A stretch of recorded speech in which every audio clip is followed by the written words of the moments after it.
Alright, hello everybody.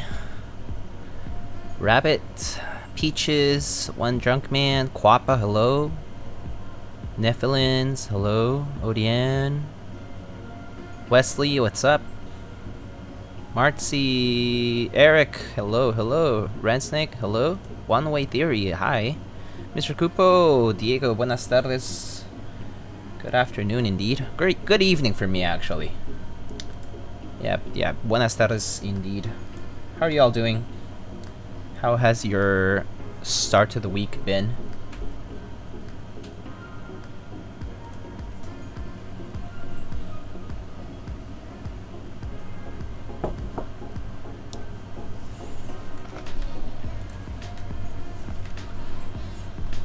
Hello, hello, Decool. Hello.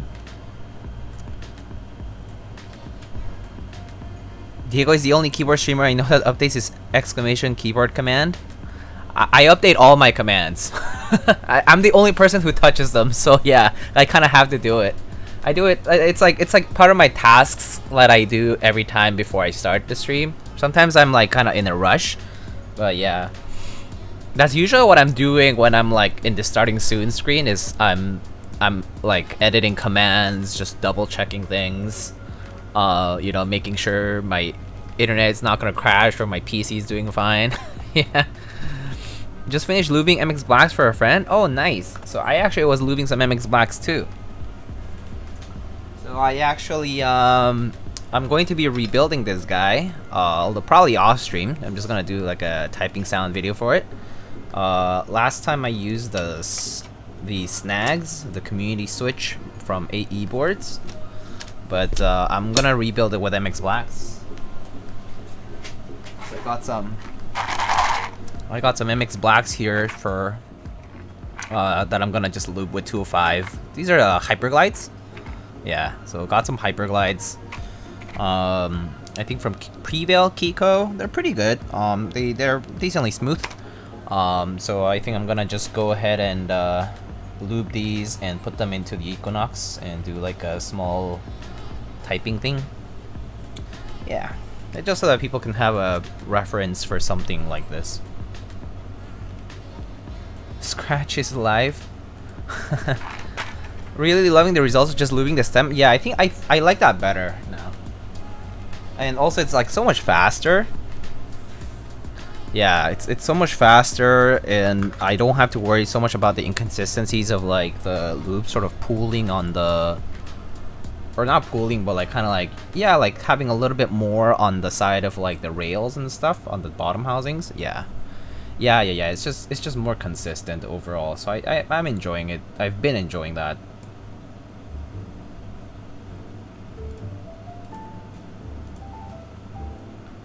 But yeah, Equinox XL should be going on sale pretty soon. For those who don't know about the Equinox XL, it's gonna be live on August 15 on Canon Keys, pretty sure. For $320 US. But anyway, today's stream is about the RAMA Works Kara. So let me bring out the other one actually.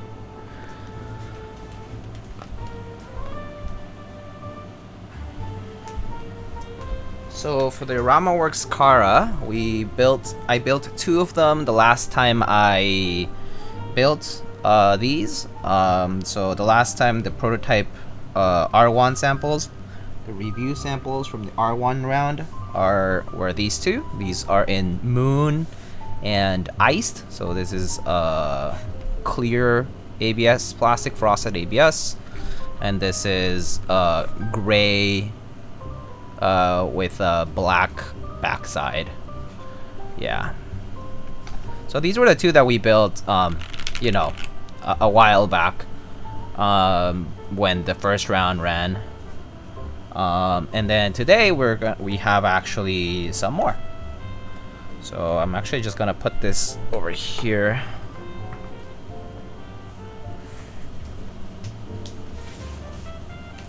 So today we have more. These are just switch bags, so I'm just gonna put them aside. So we have two more samples. Basically, one is going to be BYTE, and the other is going to be milk. I actually don't remember which one's which right now. So I guess let's go ahead and unbox them first. Let's get the accessories box out of the way. And then let's just get these out one by one. Better protected switches from the shocks. Yeah, it was the bag that I just had around from my you know, I have like this Tupper, or not Tupper, but like a container for my electronic stuff, and it was the bag that was closest to me. So, yeah. All right, so let's unbox these. We had already unboxed these before, just for me to show you what they look like. So this is the box art for those who are new to the RAMA Kara. There's a command that says !Kara if you need a link, and !build is just the details of today's builds. But basically, I'm gonna be building two of them today, and this is what the box looks like. Pretty sick, in my opinion. It's commissioned art for RAMA, and this is what the box looks like on both sides, right? Sorry about the background noise, that's my AC just running. Pretty cover for sure. This is like a very, very pretty art. And this is what the box on the inside looks like. So as you can see, the RAMA Kara is a 60% keyboard, in case you didn't know. This is the second round that it's running, so it's called SEQ2, right? And basically, it's an HHKB layout. It's powered by a PCB by wilba.tech, well-known PCB designer in the community. I think the packaging won a design award or something. Whoa, that's really cool. Yeah, and like this is what the packaging looks like. It's basically the front and the back of the keyboard, or the top and the bottom rather. And here is, this is an instruction manual. Basically gives you details about what you will need, about lubing stabilizers essentially, a build guide, via usage, and keycaps. So basically it tells you all about what's included and what's needed for like basically building this thing, right? So actually, like, we could skip everything and just transfer the builds over to the other ones, but I'm gonna be building these just because these are switches that I haven't used before. But basically, there are, you know, there's like tips here about about building the Kara. So yeah, it's fairly simple though, if you have built custom keyboards before. But for those who are new to this, this is pretty useful. The PCB is hot swap PCB, so it's a hot swap PCB. So all you need to do is like really insert the switches. But I'll show that in a bit. So this is the mute mount plate.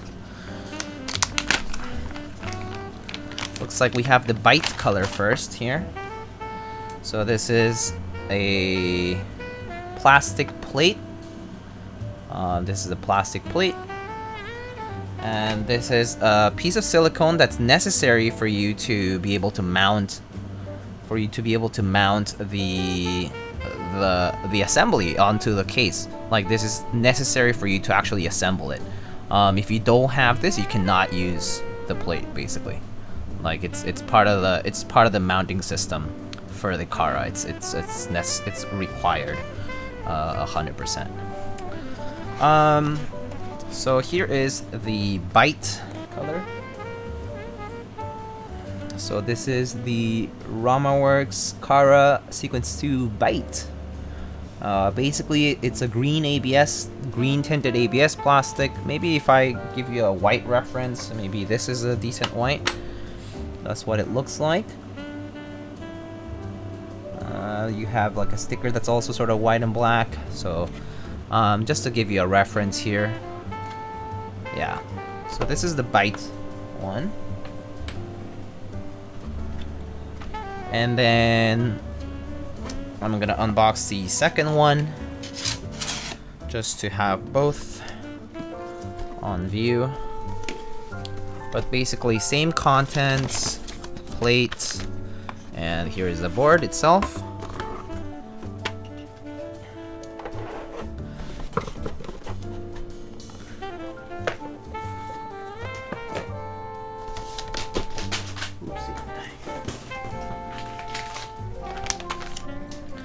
So, and then here is, do you have the internal dampener? Yes, I do have the internal dampener. So now this is the milk. It's a pretty pure, it's a pretty nice white. There's my Muji little tray thingy as a reference. It's just ceramic porcelain. This is milk. The milk one comes with a back that is iced, essentially. So this is a clear ABS back, my bad. Not acrylic or not polycarb. And the top and bottom are gonna be on the milk color scheme. So you can see, whereas the BYTE one, it comes in a single color for all the three pieces. So that there's three pieces. There's a top, there's a bottom, and then finally there is a back piece. That can serve as an accent if it's different. Is there no difference between the first and second sequences except for newer colors, right? That is entirely correct. There is zero difference between the first and second rounds as far as design is concerned, other than colorways that are newly introduced. So the second round is essentially a new chance for people to get it directly from RAMA Works in different colors. So just gonna put these here like that. Well, I guess I'll just leave this here for now.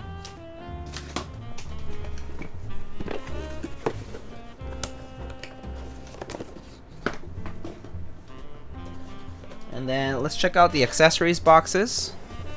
Ryotaro, hello. Milk looks good. Think milk, mint, and musk are the contenders for me this round. Yeah. I think I really like what milk looks like. It's so nice. Momo is also pretty cool. Oh yeah, equals peaches. Yeah, Momo also very sweet colorway. I think it's just very unique. I think Momo is like almost like going to be niche because definitely it's a bit of a colorway that like some people might not like. It's a bit vibrant too, but it's pretty cute. What is the HHKB gray board that you are using? This is yet another Kara. So this is, I have 4 Karas here. So this is the Moon Kara. This is the Milk Kara. So these two are from the first round, okay? So from the first round, we have 2 of them. We have the Iced and we have the Moon. Of course, the reason I have them here is because these are also prototypes, review samples from back then. So these are already built samples from the first round, and then these 2 are the second round samples in BYTE and in milk. So basically, yeah, we have multiple different colorways here. Giveaway time? I'll have to ask for permission, to be honest with you. I haven't quite I haven't like really ask for permission to give away a unit, but if I do get permission, then I'll give something away or something like that. Yeah, I think that would be nice. Alright, so as far as accessories go, I'm gonna just take out everything from the box, but I'll show you what is included in the box. The dampener is separate. You do have to purchase it separately. The dampener just came in because it is a review sample after all. So that's something that you would be responsible to purchase. But let me show you. Okay, so what's included in the accessories box is going to be your PCB. Your PCB with the daughter board. It's a hot swap RGB compatible PCB. It has top side RGB. This is powered by a wilba.tech design. In the HHKB layout, it's going to be fixed, of course. So you only require 3 stabilizers, 2 in the 2U size, and then 1 in the 7U size. And this is unique to the Kara, so you need to use this PCB, and this PCB only to use for the Kara. Okay. And then you have the rubber feet. So these are the ones that get placed here on the bottom side of the keyboard. The internal dampener is a separate purchase, as I said. And the internal dampener is essentially just a sound or diffusing slash, like, I guess it adds to the density of the keyboard as well. But basically it goes on the interior, like as you can see on this keyboard right here. There's 3 screws that attach to the bottom piece, but there's a, basically it helps diffuse some of the sound, and it also acts as a filler, as a silicone filler for the interior of your keyboard case, so that it maybe, you know, sounds less hollow.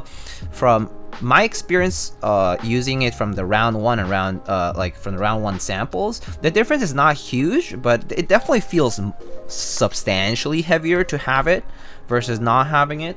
So if having something a little bit heavier is of your taste, it's a good purchase. And also it does sound a little better, I would say, with the dampener inside, but it is like an extra purchase that could, you know, make your, you know, make your budget a bit thinner with respect to other things that you might want to buy. So yeah, just, you know, purchase at your own discretion, basically.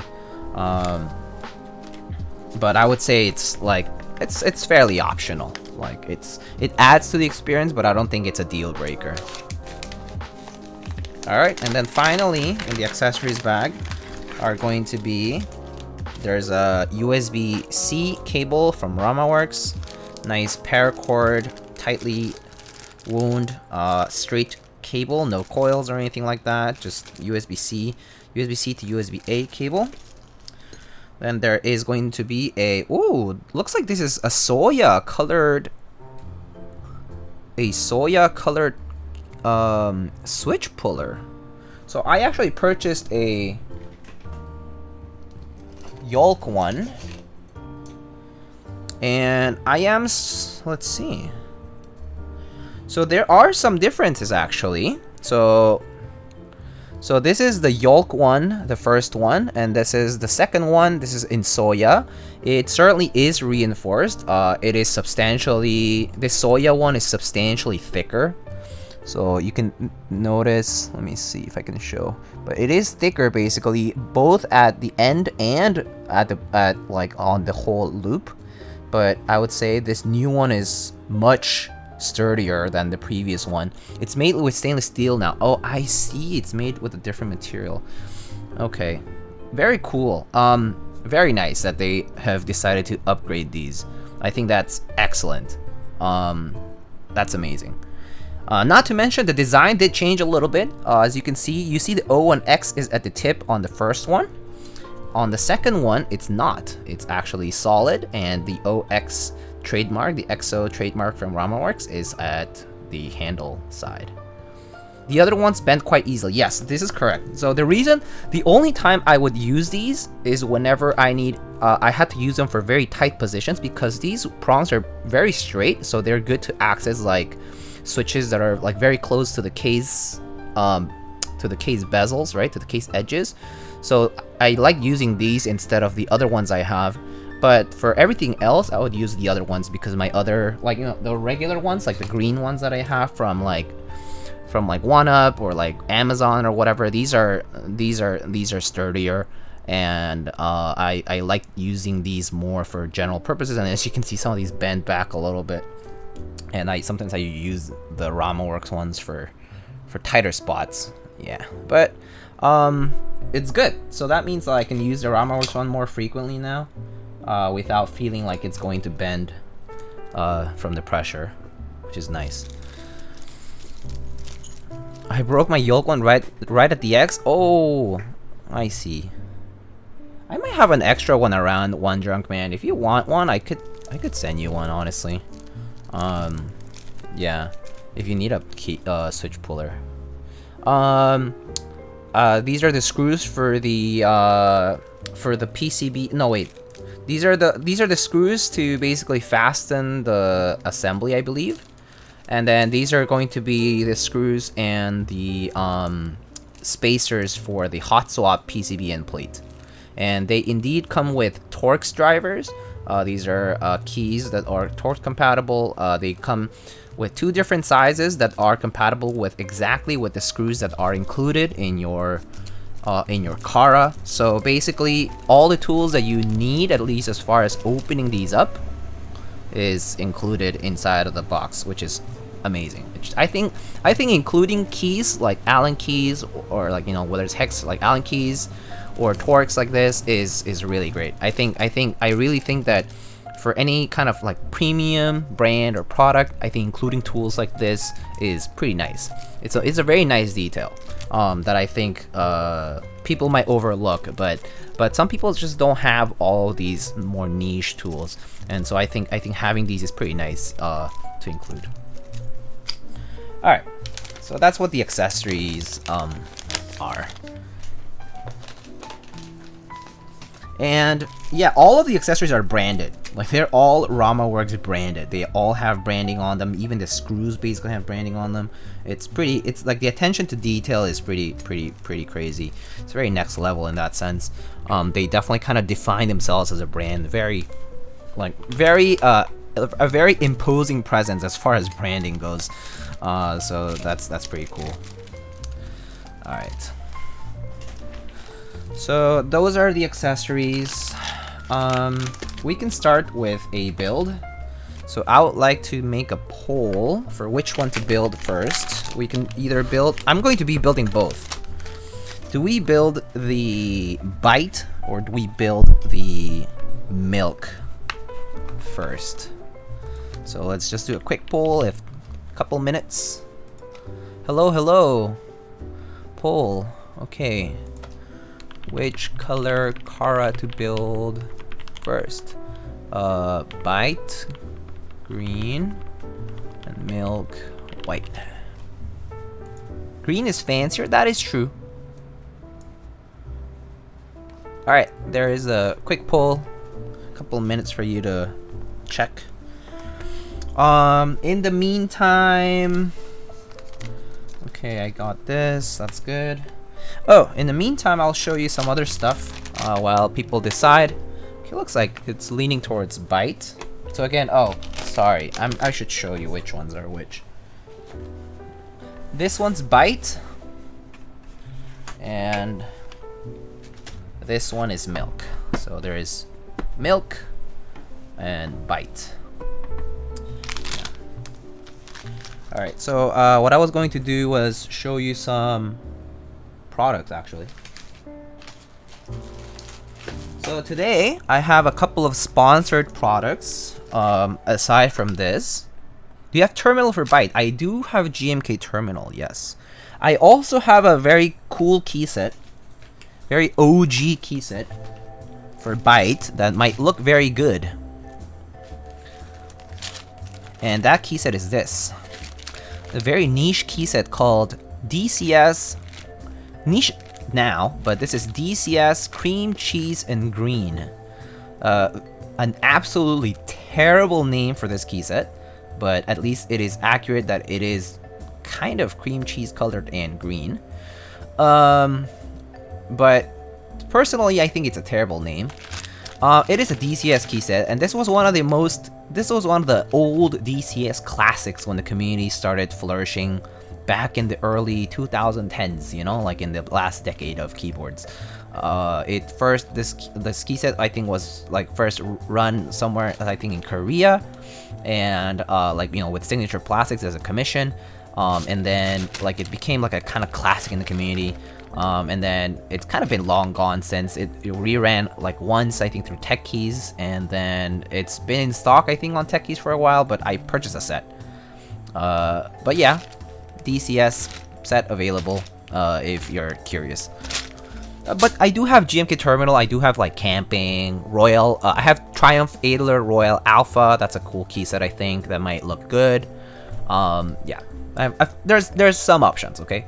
Okay, so we're gonna go with BYTE. So, but yes, I have a couple more sponsored products. Build both? I am building both, anyway. Alright, so I have a couple sponsored products. The first sponsored product is going to be these, whoa, focus. Oh, it's a mic. It's going to be these Everglide Stabilizers from L-Board. So these are basically, I had shown them before, but I hadn't used them. But basically, these are kind of like red, pinkish colored, translucent, more like red, reddish colored Everglide tinted stabilizers. And then these are blue tinted, kind of blue-green, turquoise sort of. Yeah, kind of like blue-green tinted. Basically Durox, yes. Basically Durox stabs, yeah. Correct. The naming doesn't matter as much, but yeah, L-Board from L-Board carries these. There's a link to the store on my stream panels down below on the right side. There's an affiliate link for L-Board, which you can get 5% off every purchase, and you can also from using the referral link, you can also contribute to the stream. But yeah, these are some stabs that are also available on L-Board. All right, the second product that I have is these new Canon Keys stabilizers from OA and Canon Keys. So these are from which studio here? These are the lavender colored stabilizers now. So now, oh, okay. All right, so these are a little bit different, where the housings are lavender toned and the stems are solid, opaque, kind of white, kind of like a beigeish white, kind of like a creamy white, and then the wires are golden. But then, yeah, these are new stabilizers. These are not Durox stabs, by the way. These are not Durox or Everglide stabs. These apparently are made from a different mold. These are made specifically by them. So these are not the same as Durox stabs, is what I heard. But yeah, we can use these as well. They haven't sent you the titanium switch pullers. No, I have not gotten the titanium switch pullers. No. I guess I am not worthy of a switch puller yet. No, but they haven't sent me that. I just got these from Canon Keys. But yeah, so we're gonna use one of these for one of the builds. Maybe I'll use the bluish one, Everglide ones for the bite. Maybe the red? No, I mean let's go with the blue ones. And then the lavender ones maybe we can use for the milk keyboard. The titanium switch pullers are great. I have one of them. Nice. Yeah, no, I haven't quite seen those yet. But the packaging is nice. Just comes in very simple packaging. Fits the back perfectly. Very cute. Alright, that's it. Alright, so all we have to do is lube stabs and then put switches in. So let's do just that. Let's still test our PCB just in case.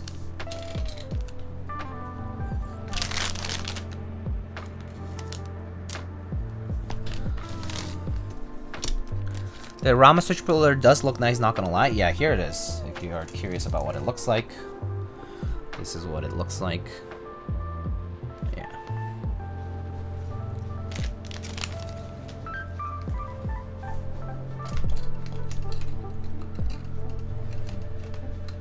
I want to try the multicolor titanium puller. Huh. Cool. Alright, let's test these out. Is the PCB differently colored this time? Oh, I think it's still white. Okay. Alright, let's get the cable in here. Ooh, actually, you know what? I can just transfer my layout over. Oh, Koguma, what's up? I was sold Durox V2s and they kept popping on. I had to desolder my thermal. Wait, I'm surprised. Wait, what? Durox V2s popped like wires for you? You actually had pop wires for...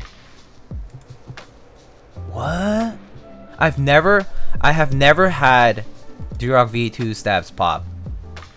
I'm actually quite surprised you're telling me like that, because I've never had it pop like before. I'm kind of surprised. But I mean, yeah. I see. Huh. Interesting. That's pain, yeah. That sucks. That's definitely Spain without the S. It was my first ever pop wire? Damn. That's crazy. I feel like I've had that issue with Zeal stabs. I've had that issue with some Cherry before, but not always. Yeah, I mean, or like Duroc V1s, that's I've seen that happen too. Wait, can I load a layout that's the same as this? Hold up. I hope it works. No! Okay, fine. Okay, I need this lighting off right now. There you go. Alright. Alright, let's just test it. I guess it's in the default HHKB layouts, it's fine. Tried to get back in with tweezers, didn't work. Damn. Yeah, I would imagine that Duroc V2s that pop would be actually very difficult to put back in because of the way they are designed. Oh, so weird. Well, Koguma, to answer your question though, I honestly still use Duroc V2s. Like, I have a whole bag of them. So, this is my supply of V2 stabs. Duroc stabs. I have some of the alpaca ones. I have some of the tinted black ones from Prime KB and such. Some purple ones for novelties. And then I have a lot of cherry stabs.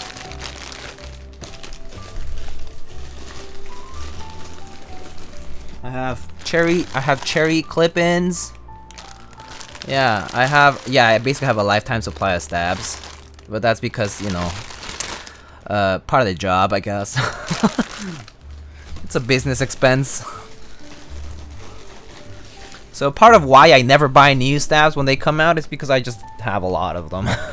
I decided one day that I was just gonna stock up on them, so I just didn't have to like go and run for more every time.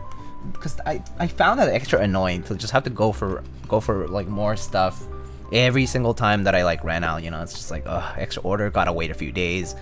Yeah, just annoying. How many did you buy? Well, the cherry ones, I think I bought 250 of them. And then I organized a small group. Oh, not small actually. I organized like a few thousand unit group buy for screw-ins, like back when they were just retooled, which was terrible because this was right before the news about this retooling hit, or like the slight change in tolerances. So my batch was the first like bad batch. So I had like, yeah, for a while I had like over 500 stabs that were like not great. Yeah.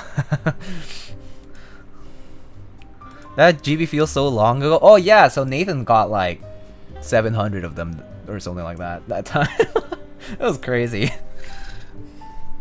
Yeah.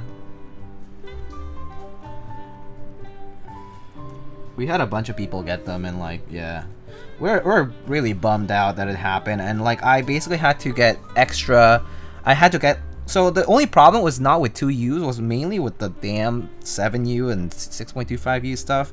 And I had to get extra wires for people because, yeah, because all the wires that we had from Cherry were like complete. I mean, like all the first wires that we got were complete garbage, and so we had to get like new wires. It was a mess. But yeah, we had a ton of stabs. This was like sometime like in 2019 or 2018? I forget whenever that happened. Yeah. I'm gonna play the sounds because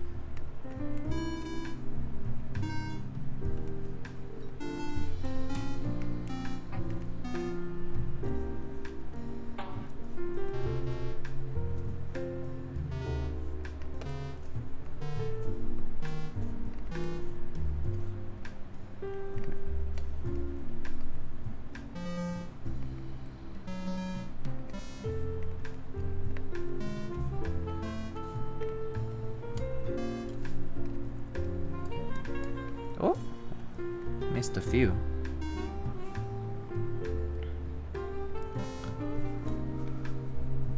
Damn, hearing the thunderstorms outside? Yeah, I saw that it was getting really cloudy earlier.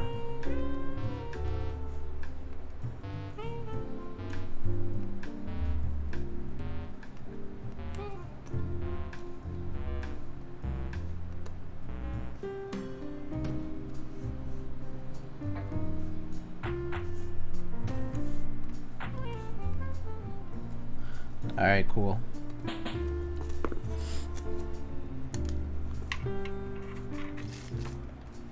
Oh, stream died. Didn't even realize. I was too busy looking at Via.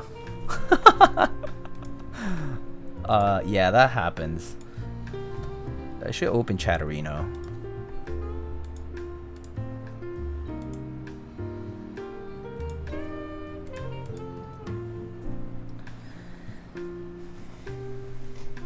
Anyway, so can we make a deal? Said Peaches earlier. If I do the thing and pick DCS cream cheese for milk, and you can use Terminal for BYTE.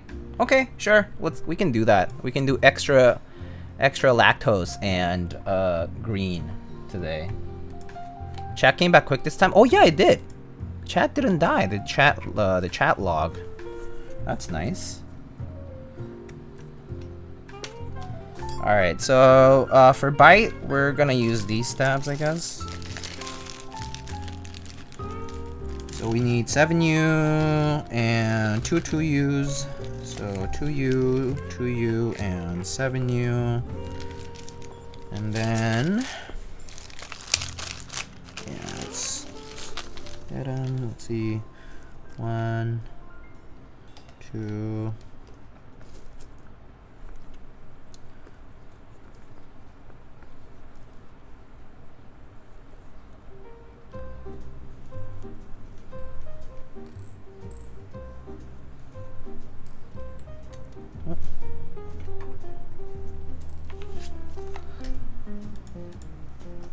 The easiest cream cheese for milk? Alright.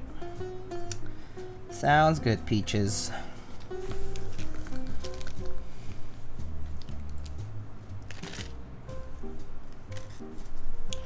I need to go get Terminal from my G80, I think. I think I have it on this black G80 that I built like a while back. So I just need to go get it. Alrighty.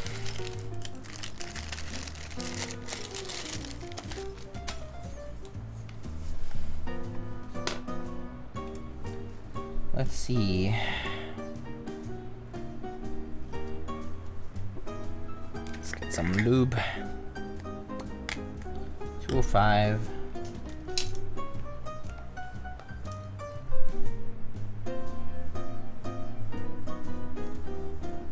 Whoop. So these Everglides are basically the same as Duroc V2s. As you can see, they have the hook that is like Duroc V2s. So yeah. T-storms and heat warning. What is this nonsense? Oh wait, it's New York City. Normal? Yeah, it is normal. Also, the heat warning is not for today. It's for tomorrow. Oh wait, no, it's for Thursday. The heat warning is for Thursday. For the New York City one. Outside of keywords, a combo of cream, cheese, milk, and avocado seems strange. I could see myself eat breakfast including all of those items, but not together, if that makes sense. Like, I could eat myself having like an avocado toast, or toast with cream cheese, and then avocado as part of like something. Like maybe like part of like guac, or part of something in the morning with eggs or something. I don't know. And then milk is just, yeah, like having a cup of milk, or like putting milk in my coffee. Maybe if I am feeling that. Yeah, I could see myself having that, but definitely not.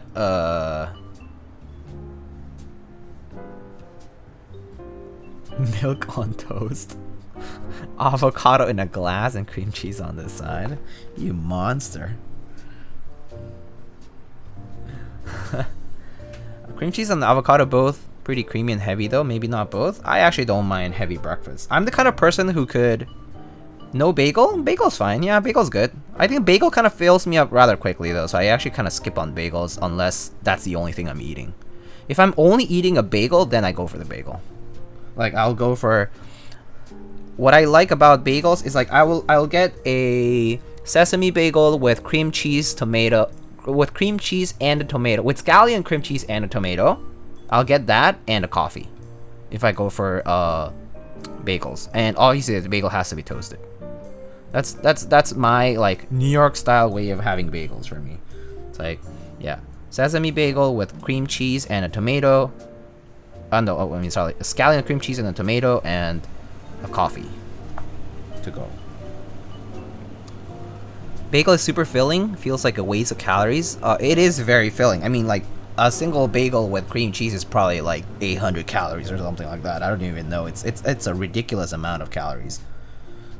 So yeah, it does feel very filling for that reason.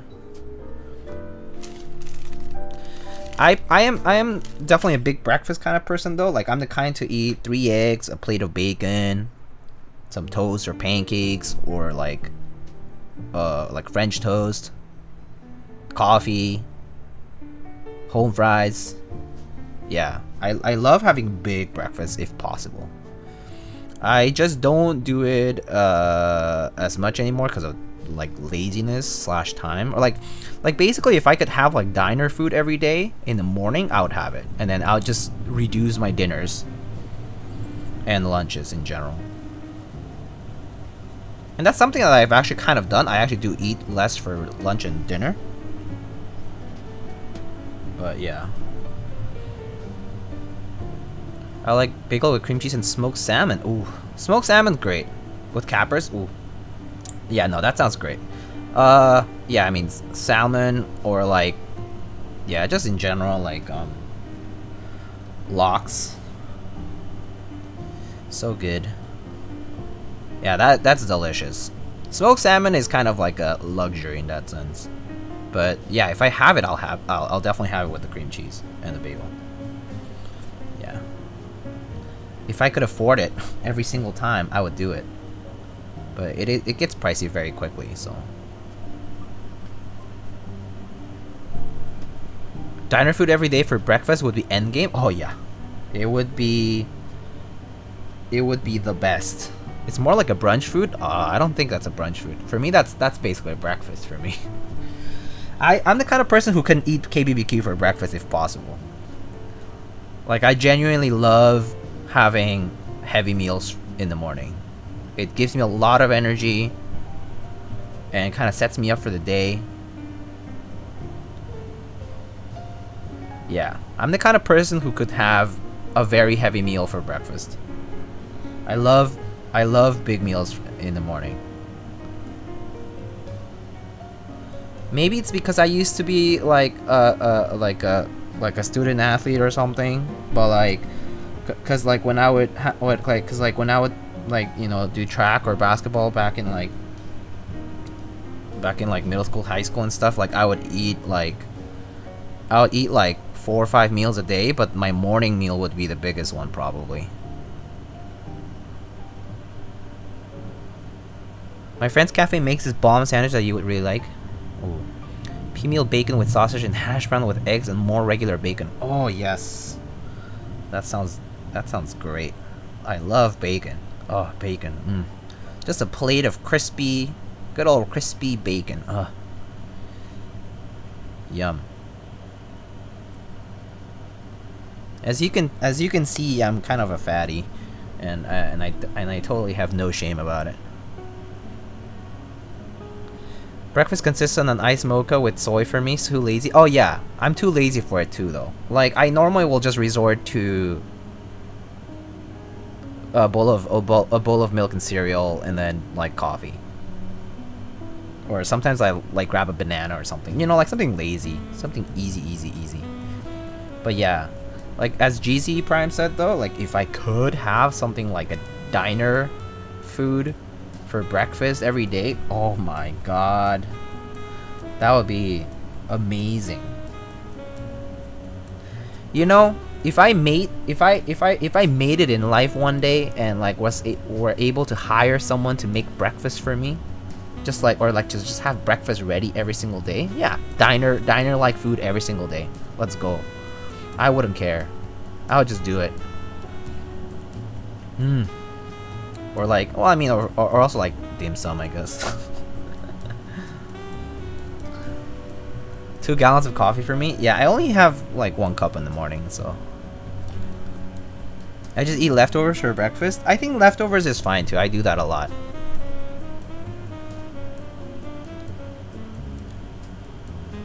It's like a smoked salmon, tomato chutney, and cod roe, cream cheese, and a toasted bagel. Yum. Ooh, that sounds delicious. Ooh. Oh yeah. Also, I never get plain bagels, by the way. Do you guys hear the thunder? Oh, maybe you don't, but there's like pretty loud thunder outside. Let's hope that lightning doesn't strike. Oh. F while reading the sandwich. Ah, freaking hell.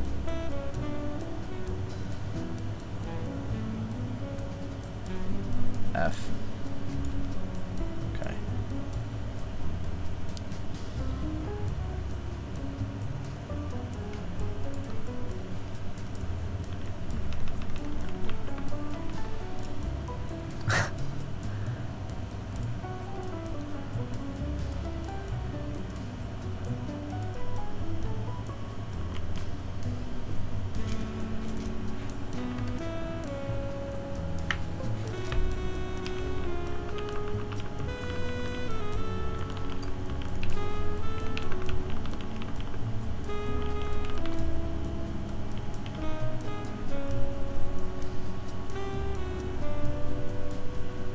Oh, we're back.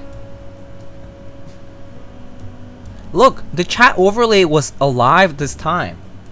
It's so weird.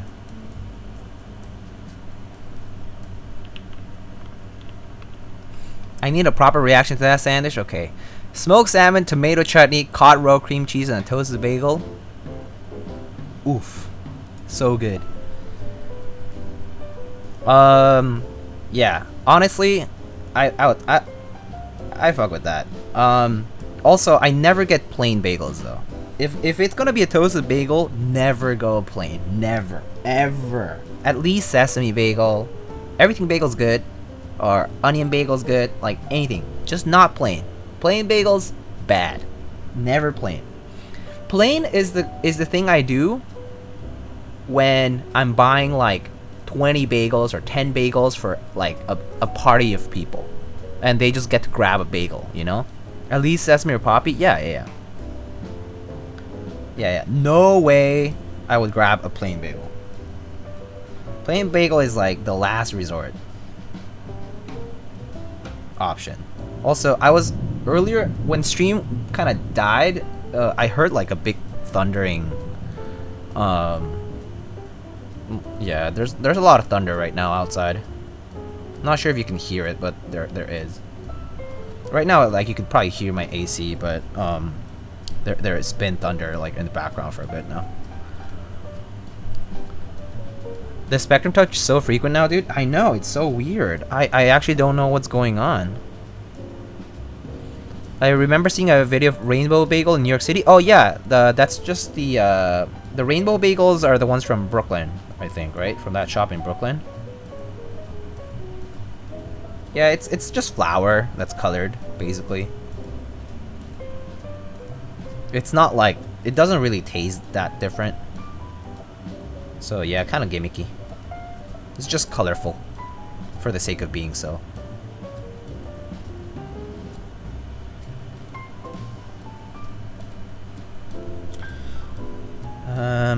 Yeah. Never had it because it's in Brooklyn? Yeah. I would, yeah. If I lived in Brooklyn, maybe, but I wouldn't make it all the way out there. That's too far. So many good bagel places, yeah. Around here, let me see. There is there's Mike's Bagel up near the hospital around here. That's pretty good. Down in Upper West Side, there's Absolute Bagels, which is pretty good. They're always pretty packed. Oh damn. Y'all hear that?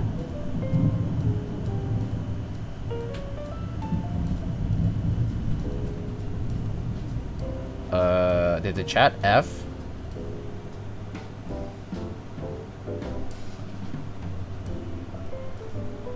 Holy shit.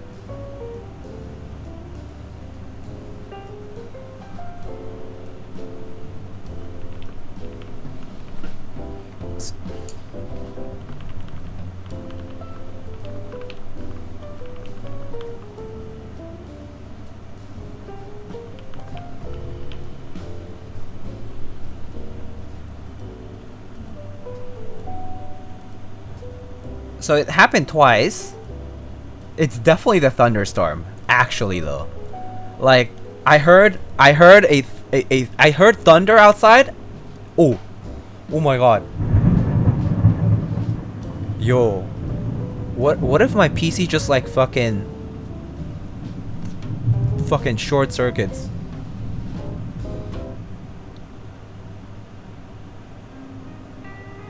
Oh my god.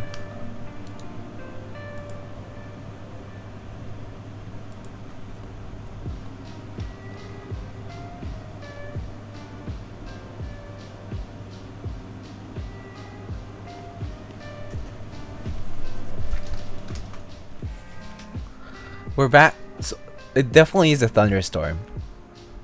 Like every time I hear a bigger thunder sound, it goes out. Every time. Like the last 3 times that happened, the stream went out. If it's like relatively close by. So yeah, it's my brethren's going out of control today. What the fuck? Get your lighting under control. I'm trying.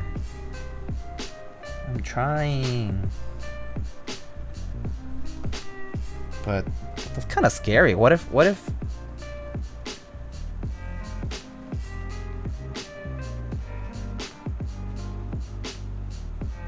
if it Diego, now you have swipe up, but you don't include selfies like Alex No Toes? Wait, you want selfies? God damn.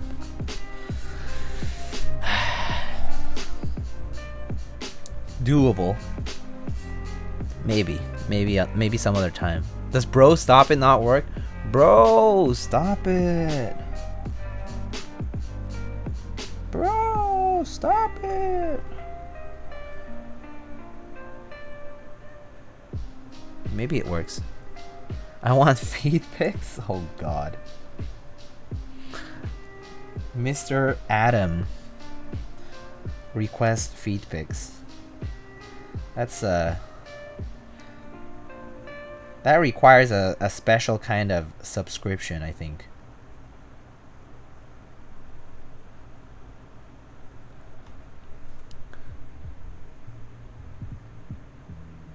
Only feet. I mean I heard some people charge mad for feed pics. It's kind of crazy. He's not coming back? Wait, chat's broken? What? Oh, chat is broken. Yes, chat is broken.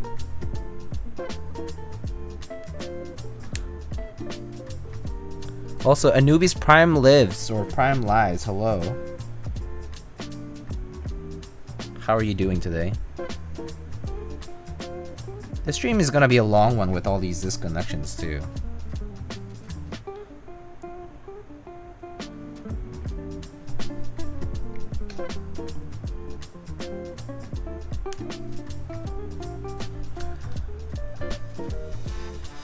Diego, have you built a Brutal 60? Yes, I have.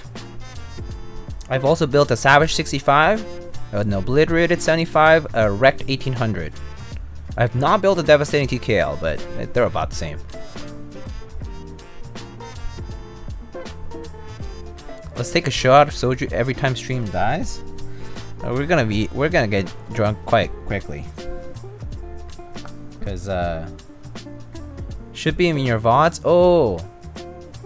Wait, maybe I didn't build a Brutal 60 on stream actually. I think I've only done a Savage 65, but that's pretty close. Yeah. I think that's as close as it gets, but I think the Savage 65 I built that one time had silent switches. But yeah, what do you need to know about it? What do you need to know about the Brutal or the Savage? They're basically the same board, just one column larger.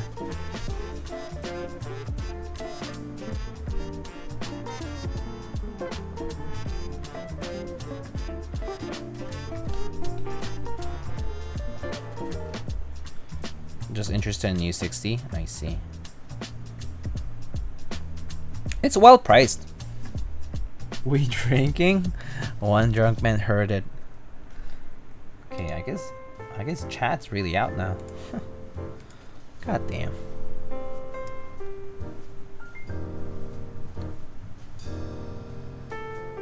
Yeah, I think my current frames that are dropped are definitely like my Twitch and like the internet connection problem. That's too bad. It's not speed related though, because it's not having like encoding issues.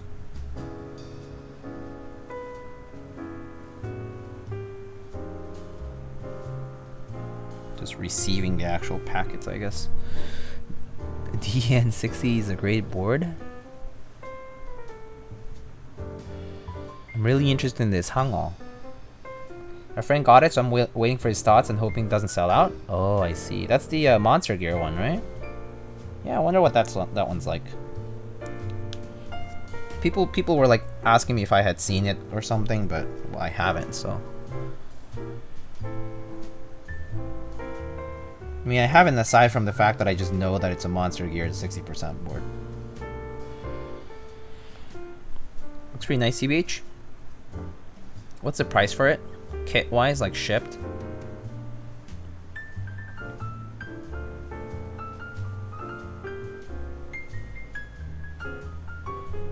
If it's like under $250,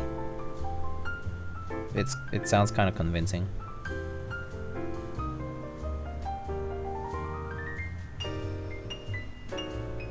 $350 starting. Oh, okay, that's not cheap. 400-ish shipped. Okay, so it's not like budget friendly per se.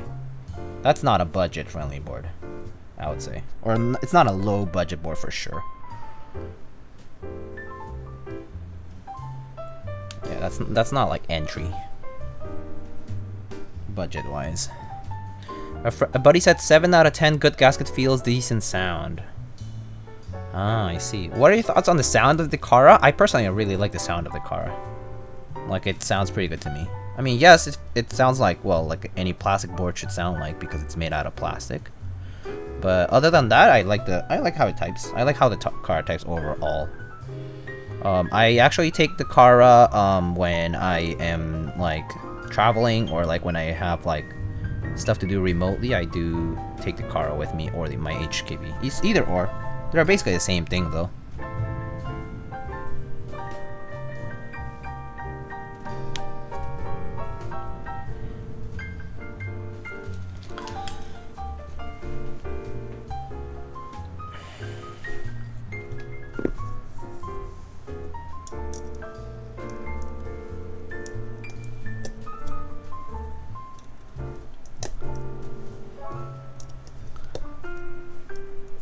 What I don't like about this Hangul is that they don't offer a version without PCB, it just includes a DZ60. Well, I mean, they're trying to put it as a kit. Like, I think having the not included option is gonna cause problems for their stock, for their supply. So that makes sense. Guy on YouTube made a video of the Kara with PE foam, and it sounds incredible. Well, I think you just answered your own question, my friend.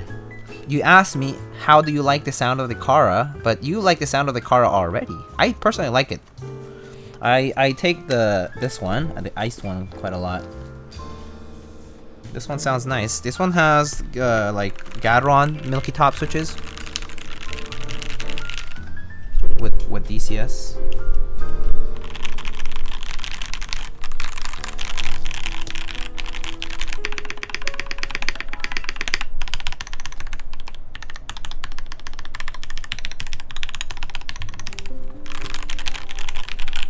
yeah, it's pretty nice.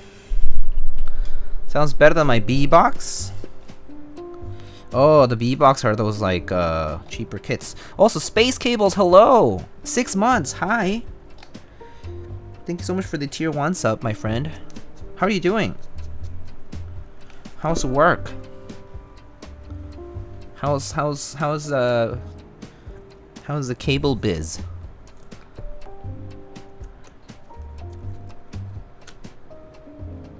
It's actually garbage. Never get a B box. Trust me, I'm your friend. I appreciate the heads up. I was actually not interested in it, unfortunately.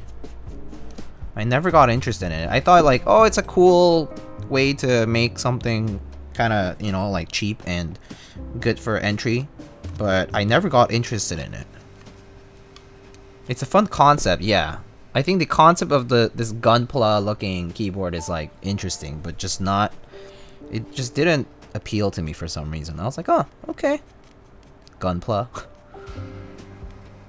The top and bottom walls are banana. Oh, rip. I see. Those are the long edges of the keyboard too, I think. So, I guess that makes sense. Plastic's bound to warp at some point.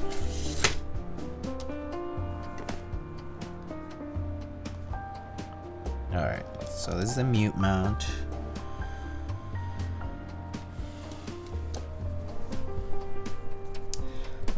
So before I put any of the other things, I'm gonna just try testing some of the switches in with the stabs.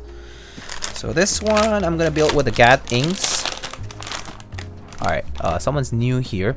Got an email from Space about the Limo botanical cable raffle and got excited till the first line you said you were not selected. Oh, rip. Do you use your custom layout for HHKB style boards or just a standard HHKB layout? It's mostly standard, except the function layer. I replace some of the media keys and I switch a couple of things around on the right side cluster. But it's almost the same. It's like 95% the same layout as the standard HHKB. Oh, I don't put, for example, I don't put the reset button or the power button. Those are no-nos for me. I don't want to turn off my PC accidentally, so I don't put those in. Yeah, no standoffs. No, not yet. I'm gonna test stabs before I put standoffs on. All right, so Zero Decker, can someone help me? Everyone is ignoring me. Wait, what? Really? I'm sorry. The R on my laptop keyboard doesn't work. Right. I need to push it really hard to get it to work. I feel like there is something under it or blocking it. It's almost 2 AM and I need to be quiet. Is there something I can do to maybe fix it? Huh? No. You have to replace it, probably. So, yeah. Unfortunately, there really isn't much you can do. Even if this were a legit, even if this weren't a copy pasta, I think the answer to the question is, once laptop keyboards go out, they are gone. You have to replace like the whole thing, because it's like a membrane. Or like if it has like the butterfly thing, you kind of have to like, yeah, like you have to basically go to the OEM and replace that whole part. Like there's nothing you can do, I think. Other people might have experience, but IDK.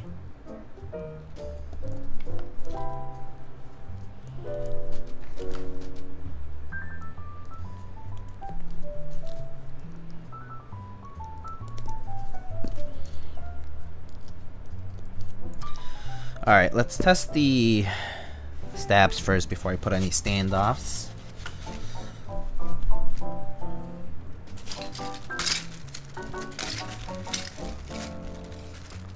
If it has dirt in it, remove the keycap and get the dirt out. Yes, you can remove the keycap for sure. So, but you still have to be careful because you could actually break. Like those keycaps are super thin. The parts are thin overall, like on laptop keyboards. So if you break it, you're done for. Yeah. So just be aware of that if you're gonna mess around with it. Otherwise, just take it to a shop and try to get it replaced or something.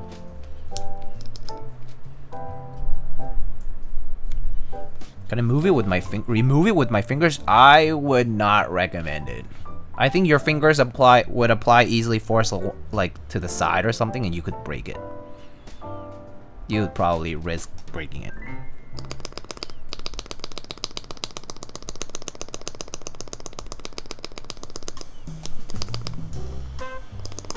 Okay, a little bit of tick on the left side, I think.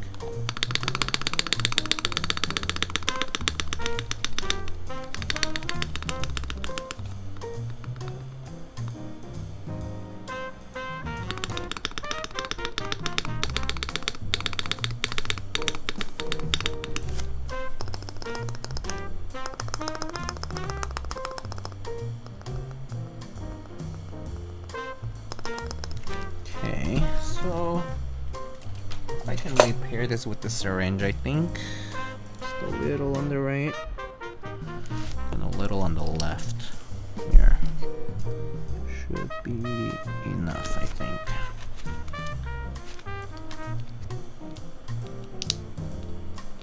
Teeth. Friendship.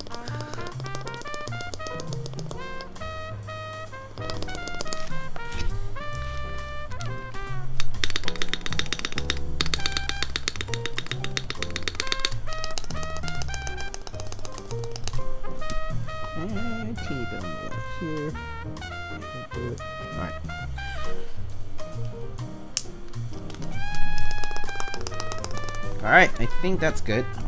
So I'm gonna put the standoffs now. I don't really need the standoffs, to be honest, but it is better to use them. Plus, I should show you how, how it's supposed to be built fully, so let's put the standoffs on. Oh yeah, this new RAMA Works puller way better than the previous one. Way sturdier, way nicer. So if you're gonna get a puller, this one's pretty nice. I like how sturdy it feels. So much easier. Alright, let's get the standoffs.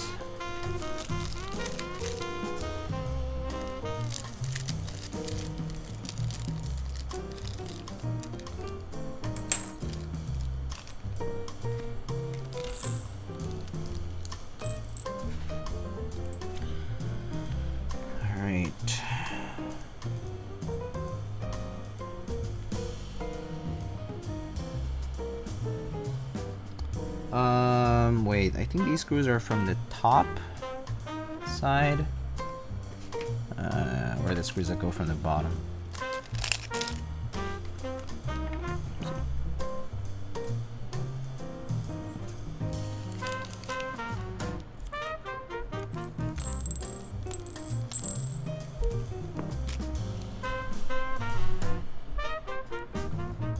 Bussin'. On guard, respectfully. Sheesh. What? I'm working to get enough money to buy a PC. I'm also looking for keyboards. I want a custom keyboard. I don't know what I need to think about if we are talking about the prices. How much is the keyboard you're making worth? This, you can purchase it from $160! Exclamation Kara is gonna guide you to the website.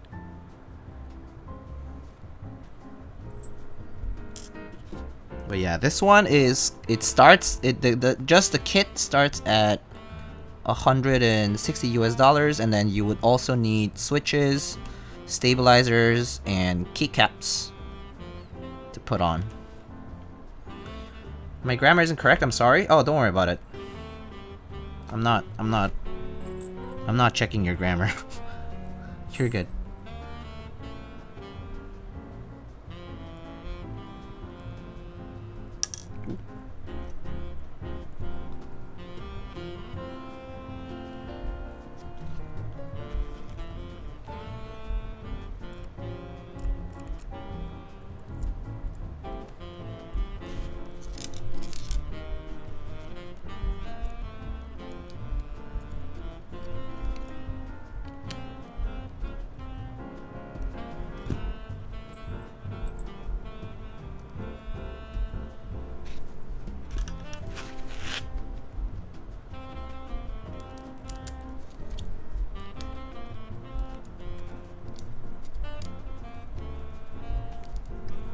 Those baggies are not what they ship. I got some that I had to cut open. Oh, I see. I guess just have scissors around, just in case.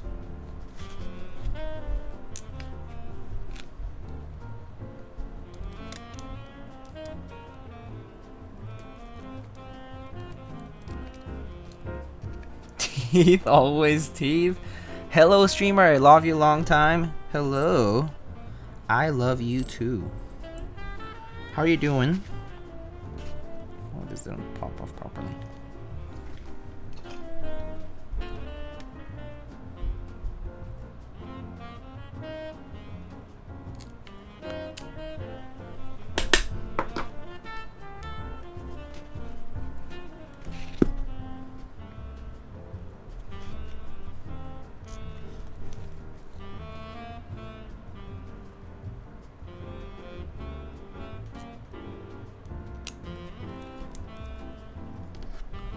Good, good. Got myself a polycaps whale, so kind of happy. Oh, nice. Those actually went out of stock. I heard. That's pretty good. Good stuff. I'm doing well. Doing all right.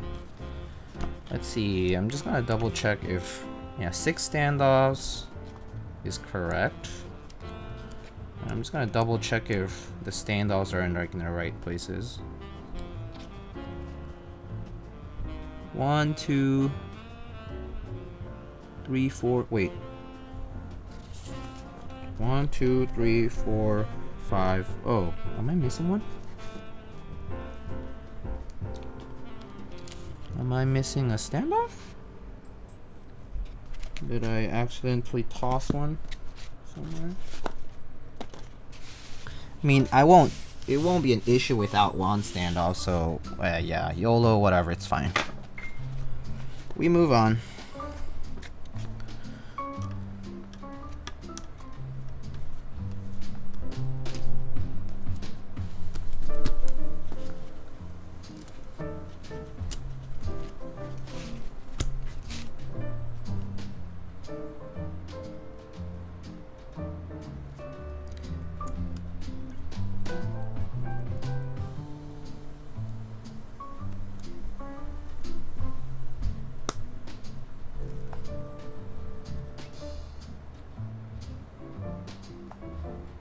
Maybe they had some of the screws already pre-packed in order to make shipping faster, because opening plastic bags is actually, like, opening and closing like Ziploc plastic bags is actually kind of time consuming.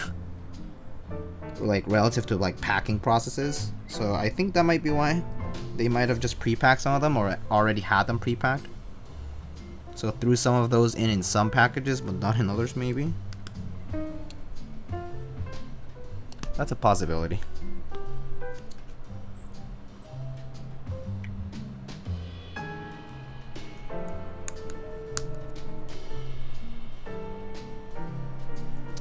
Yeah, I guess I have an extra standoff that I must have lost somehow, but it's okay.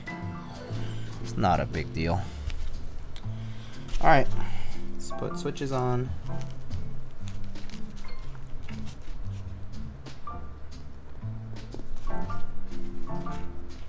Or maybe they just gave up mid-packing. Maybe they did get a lot of orders, so could be a possibility, yeah.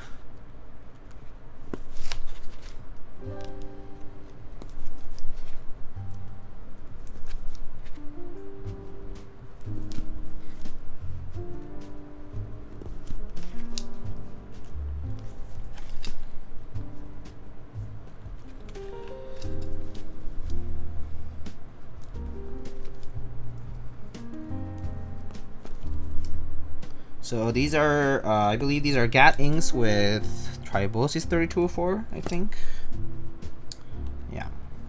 And TX films.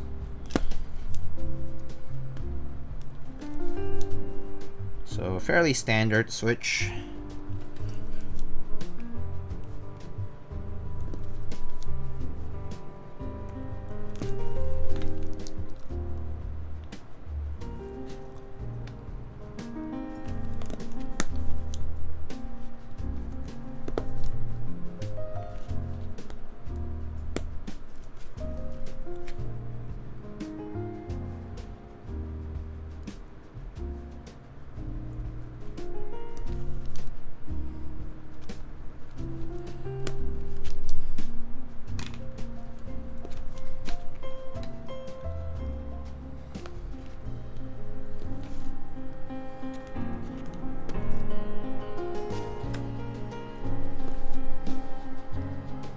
kind of nice that I don't have to do soldering today. Oh, here's a standoff I was missing. Great. Too late now. Awesome. Of course I find it after I'm done putting in switches.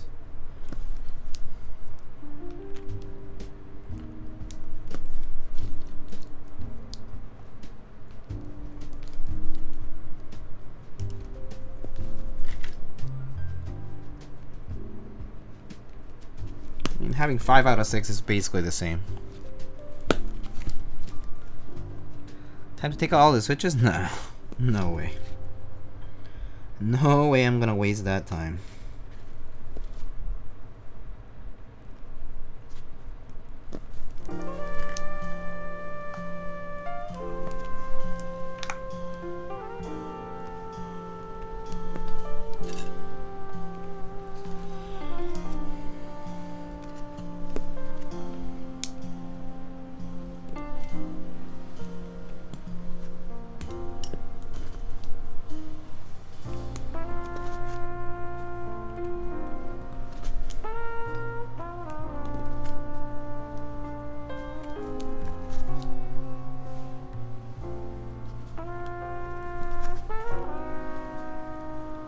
One time I tried to use EPBT with my Kara, my Duroc V1 decided against it.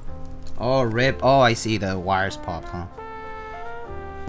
Yeah, EPBT, I mean PBT in general, not even just EPBT. Any PBT in general can be a little tricky with stabilized keys, just because they can feel a little bit tight. And it's not very pleasant when your wire does end up popping. Or something like that.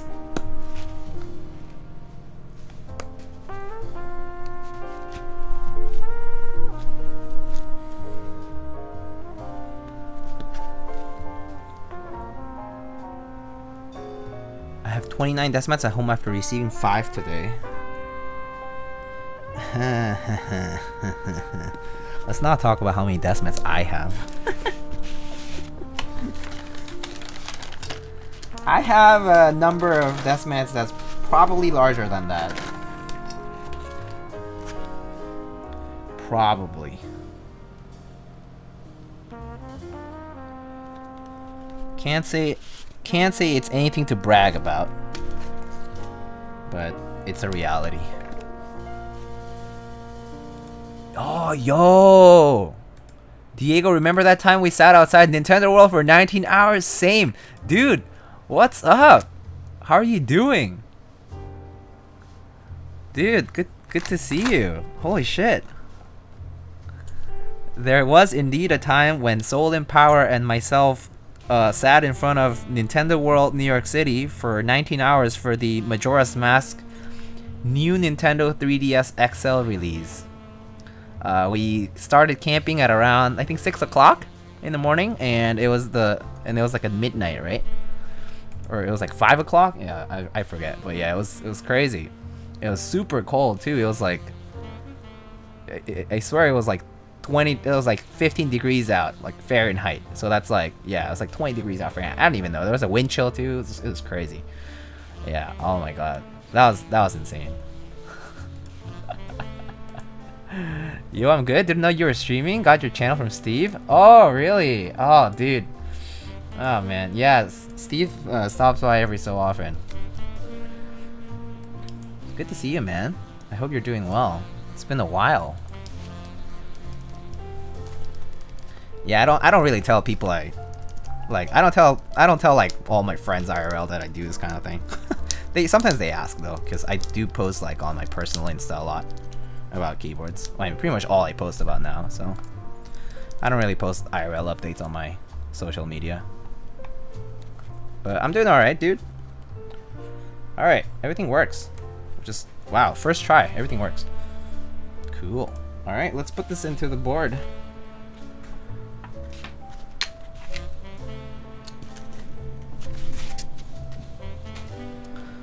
Also, yeah, I've been having a lot of internet drops today, which is shit, but so it goes. Decimats take so much space though. Yeah, I have them rolled up and like in like a hamper sort of thing. So they're kind of like tightly like rolled up in their bags. Yeah, they do take a lot of space though.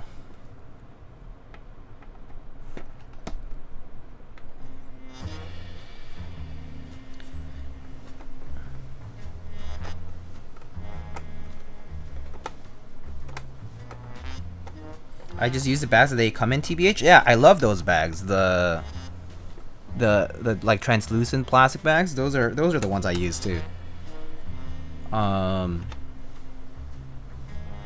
It's the easiest way to store them, in my opinion. I mean, there are some people who put them like on the pants hangers, like the ones that like you can hang like flatter things, right? Those are good too, but you need a lot of closet space for that. Do you like P foam or tape mod? I don't use either, so I can't say I like either. I think they're tools to use if you want to, but they're not necessary. I don't really use them though. I kind of just embrace the sound that keyboards have. If it's hollow, then it's hollow. It's fine. Yeah.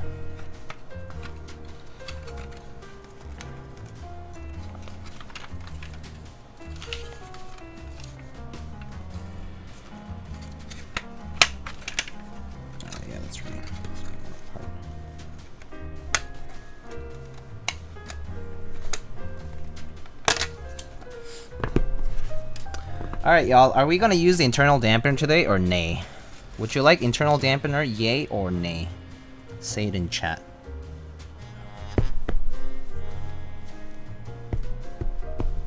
Yay, yay, yay. C, nah. Okay. Well, we can just go for it on this one. How about that? Alright, let's go on this one. And then we can do no internal dampener on the next one, maybe?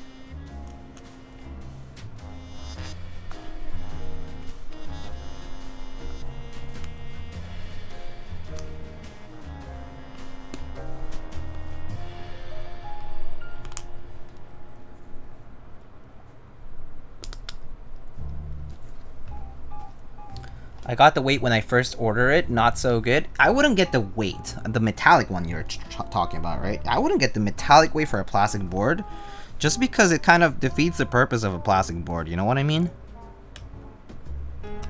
It's like, it's supposed to be light and easy to, like, portable and small and blah blah blah, all that good stuff. And if you put the metallic weight in it, I feel like it just kind of defeats the purpose of having... yeah.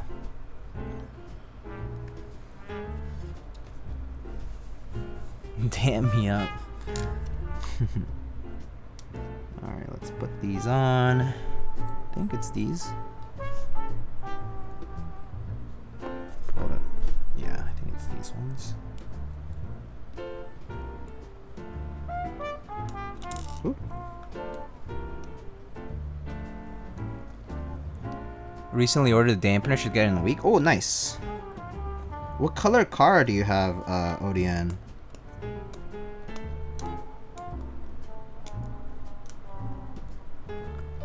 It's like stuffing weights into an HHKB to make it seem more premium. Yeah. That's a good way to compare it. Like it's like stuffing like metallic, like those metal sheets in your like plastic boards to make them like sort of artificially like heavier. Just kind of doesn't make sense to me.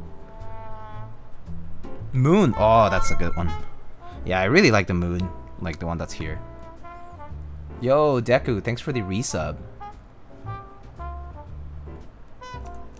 Decool? Decool.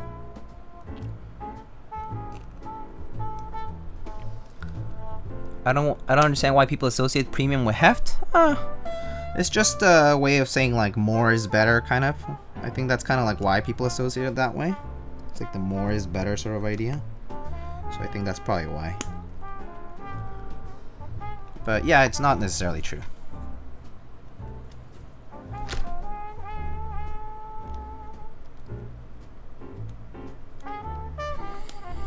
Alright, so what you do is you put the internal dampener here. In my case, like I put the internal dampener first, and then I put the daughter board, right, with the cable on. So this cable is going to connect onto the PCB here. So we just need to be aware of that.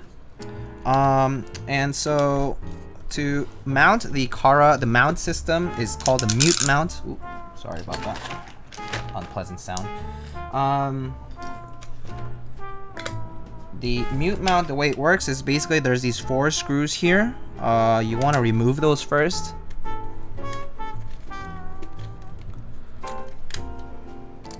So you basically are removing this back piece on the board. So there's one. Basically the plate is gonna get sandwiched in between the like grooves that are on this back piece, and it basically is gonna sit there. So yeah, you'll see. You'll see what I mean.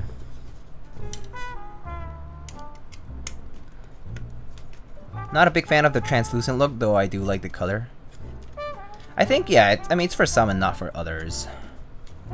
After disassembling my car many times, I found that you can fit the plate on PCB assembly without taking out the backplate. That is true. That is true. You can. Yes, you can. You absolutely can. I'm just doing it kind of like the way it's instructed, so that, you know, people can see what it is about. So this is how the mute mount works. So you can see how the silicone, the mute silicone pad has those grooves, and those grooves fit right onto where the case has the same like pillars, columns. So that's how it fits. Put keycaps before assembling? No, I don't need to put keycaps before assembling. It's fine. It's not like it's gonna shift. So yeah, and then you can just put this back on, right? So basically the back piece is basically like a way to clamp it down.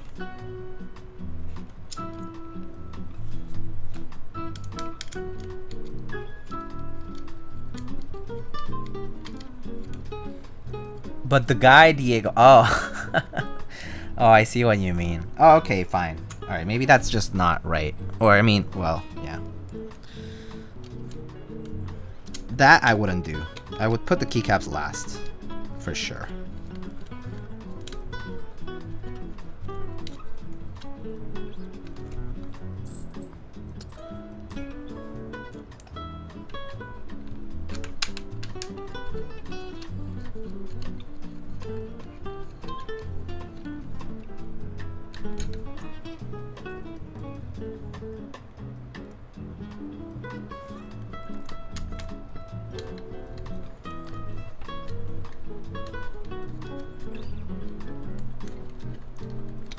Alright, so that's it. We're basically done with the assembly. Now all you have to do is just plug in your PCB before you close it up. So just plug in your PCB, daughter board, cable, and then you snap it on.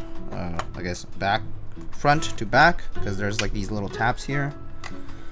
And then it should snap right into place, and then the rest you just close it up with your screws here. So again,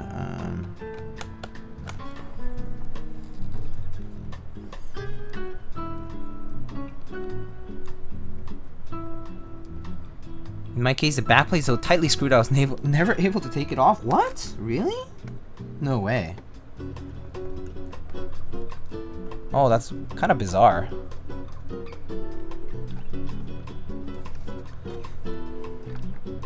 Maybe I should have done stabs before the stream, but it's okay.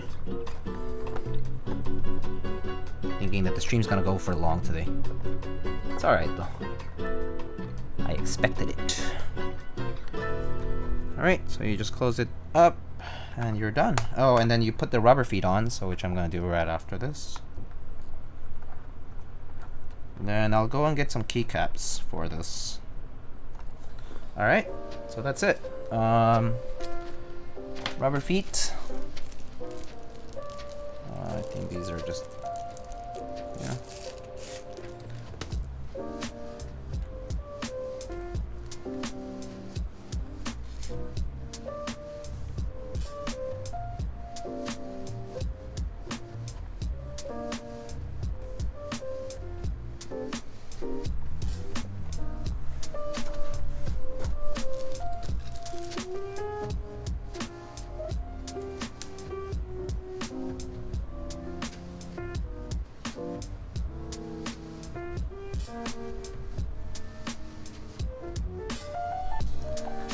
Alright, put both in. There we go. Alright, put the rubber feet. Nope. Did I not close this fully? Wait, hold up.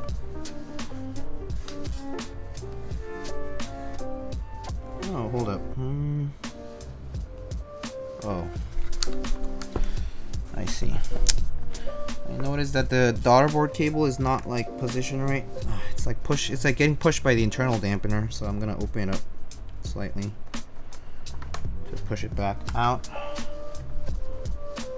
It's just like pushing the case out a little bit.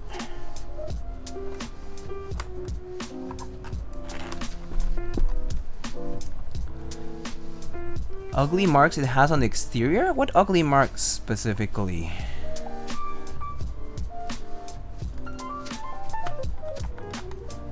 Not sure. Like the injection molding? Like injection molding, like the mold marks? Both sides and bottom, huh?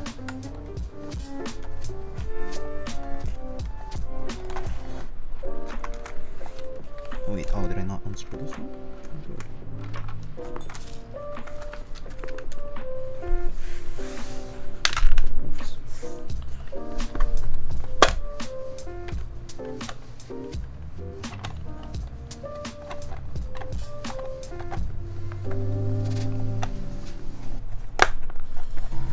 Alright, now it closed properly. Alright, cool.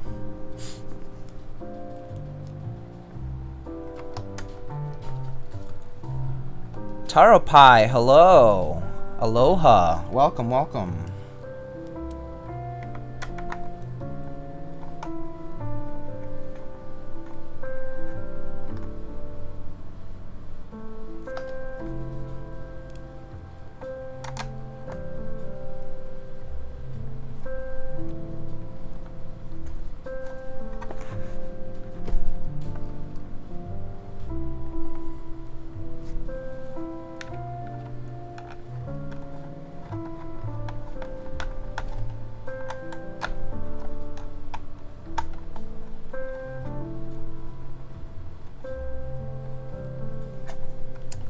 Alright, now we're done. Alright, now we can, just gonna double test it again.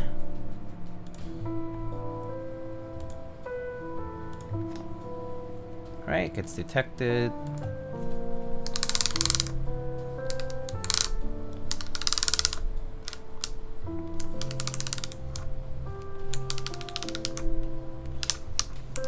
Alright, great, it works.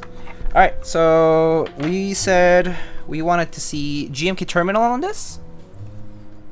Or what do you guys want to check out on this? I heard someone wanted GMK Terminal before. I think that was Peaches. And then we can do cream cheese and green on milk.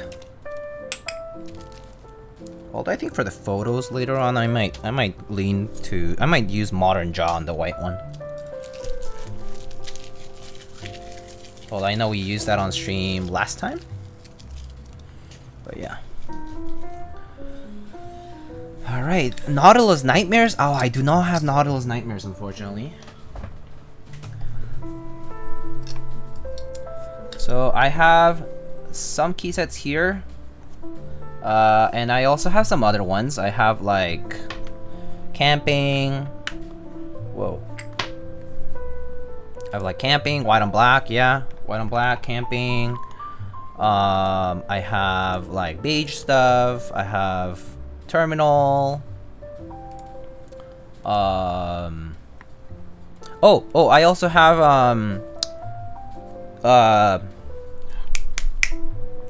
Royal Alpha. Royal Alpha. Triumph Ailer Royal Alpha.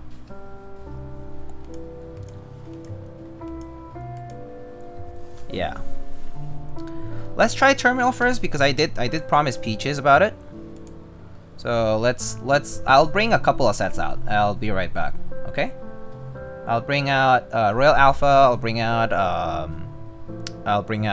like White and Black, and Terminal probably. Yeah. I'll be right back. I just need to go get it. Okay. BRB.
Alright, I am back.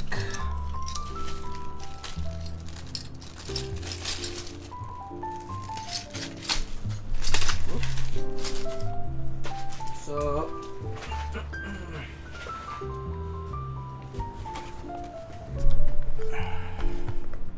do you find clacky boards get annoying for a while? A unicorn Keycal Jane sound signature? No, I don't get annoyed by them at all. I actually want that sound on my desk, like most often than not. Alright, so in this case I have my G80 1800 that I built a while back for myself. This is what it looks like. It's a G80 1800 case with a custom cable, the aviator detachable. Yeah. So I have terminal on here. So let's get that off. Yeah. How was the Ori build? It was good. It was good. It was good. It was very nice.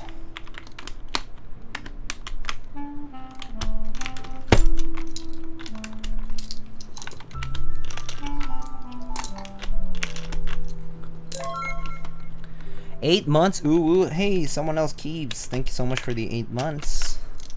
Thank you so much for the Prime Gaming sub.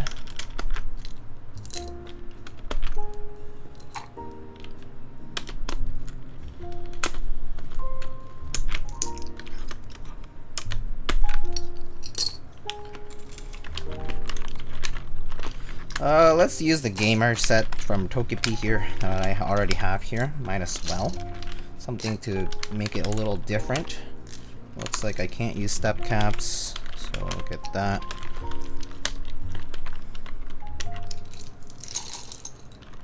Short shift, I'm gonna need that.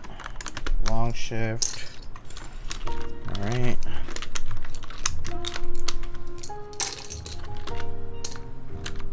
I'm gonna need long space bar. I'm gonna need alt keys, no arrow keys, and that's it. Alright, that's all I need from here. TKC 1800? No, just Cherry 1800 case. Yeah. Just in black.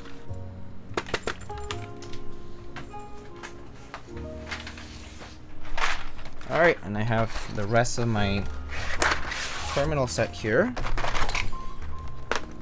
Oh, I guess I have the WAZ as well, but yeah. It's up to you guys if you want me to use it. Let's see, I need oh, I don't have the... I don't think I have this split backspace stuff here. Maybe it's in the bag.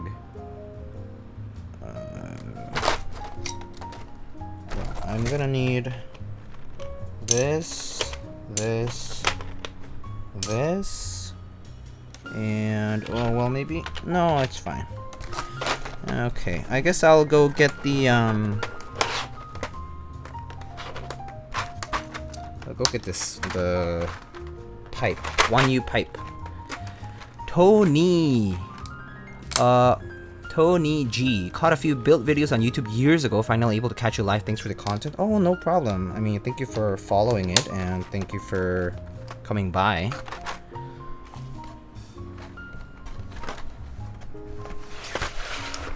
Alright.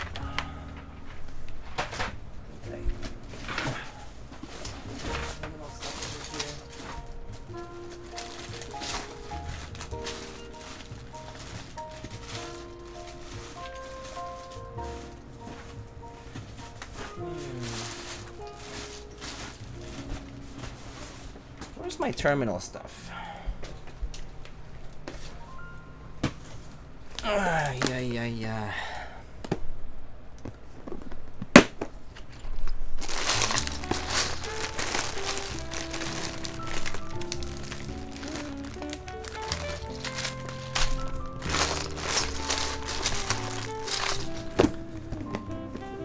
The struggle we have for the in-stock sale NCR80, I know. Alright, I'm gonna find that key. Should be somewhere in here. Space bars, don't need them. 40 stuff, don't need them. Let's see, I need...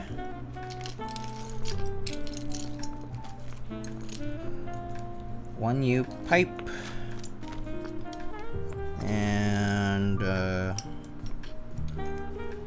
wait, no, that's not it. Backspace. Oh, I guess I should grab a function key too. Oh, here it is. Function key. Alright. Big RAMA fan. Built a car for the wife and hated the flex on the top corners. Gotta sell hers this week. Oh, yeah, I guess that could be a concern for sure, because the hot corners are not secured, because the supports are like in the middle and sort of like close to the corner but not quite at the corner, so I can see how that could be an issue. Yeah.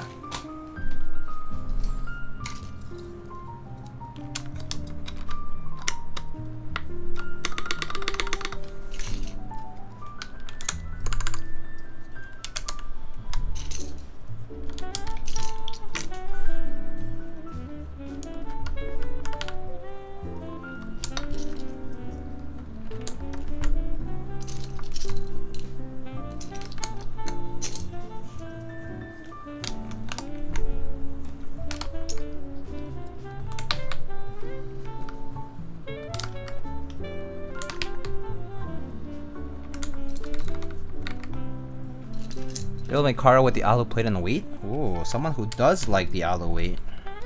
Someone earlier said that they did not like the weight. So there's someone who does and someone who doesn't.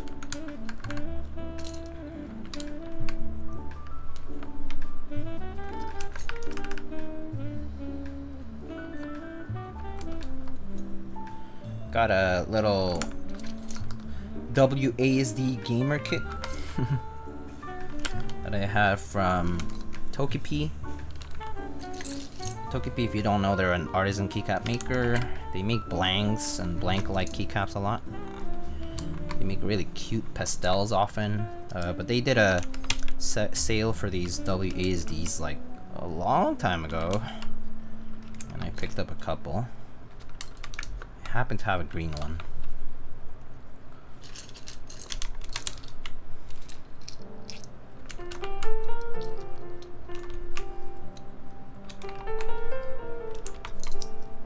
So while I'm putting on keycaps, I'm gonna talk about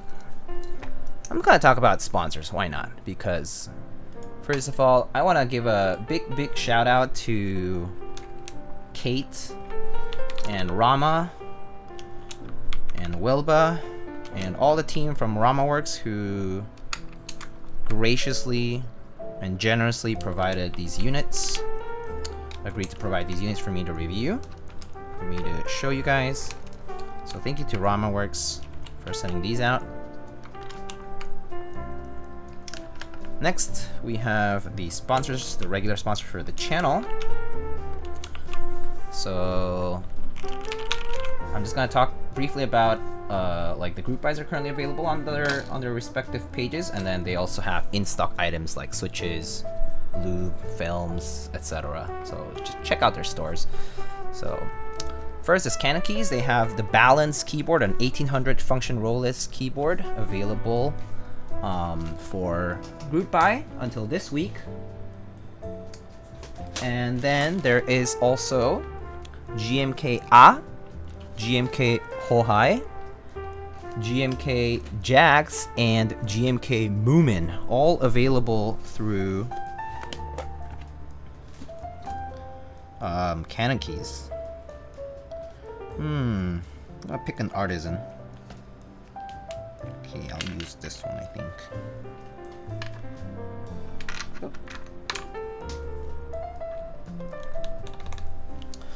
Alright.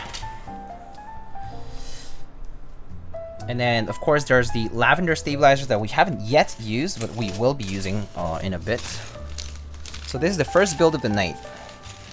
This is the other stabilizer set. Nalio93, hello. I'm doing well. Did you do typing test yet? No, I haven't. Alright. Next, we have Kinetic Labs. They have a lot of in-stock items, so just check out kineticlabs.store/lightning. They have a lot of different switches. They recently ran the Polycaps, Whale, and Octopus keycap sets, but those are out of stock now. So they'll restock later on. I believe the Whale might have come back, actually, in stock. Let's see, can we do some backlighting on this? And yeah, and there's also desk mats and other items on kineticlabs.store/lightning. Next up, we have Novel Keys, where you can currently check out GMK Classic Retro Zuyin. If you haven't seen it before, it's a beige set with Zuyin sub-legends. Let's see, greenish. Maybe this. Ooh, that's very green. How do you like that? It's like super green.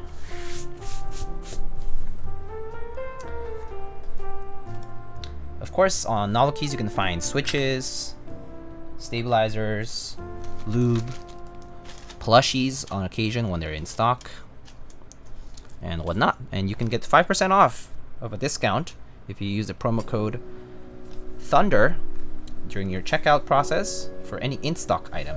So it won't apply for Classic Retro Zuyin, but it will work for everything else. Next up, we have OmniType. Ooh. Why that trigger? Next up, we have OmniType. omnitype.com/lightning to get Botanical Round 2, which is going to end this week on the 13th. This week on the 13th, GMK Botanical Round 2 is going to end.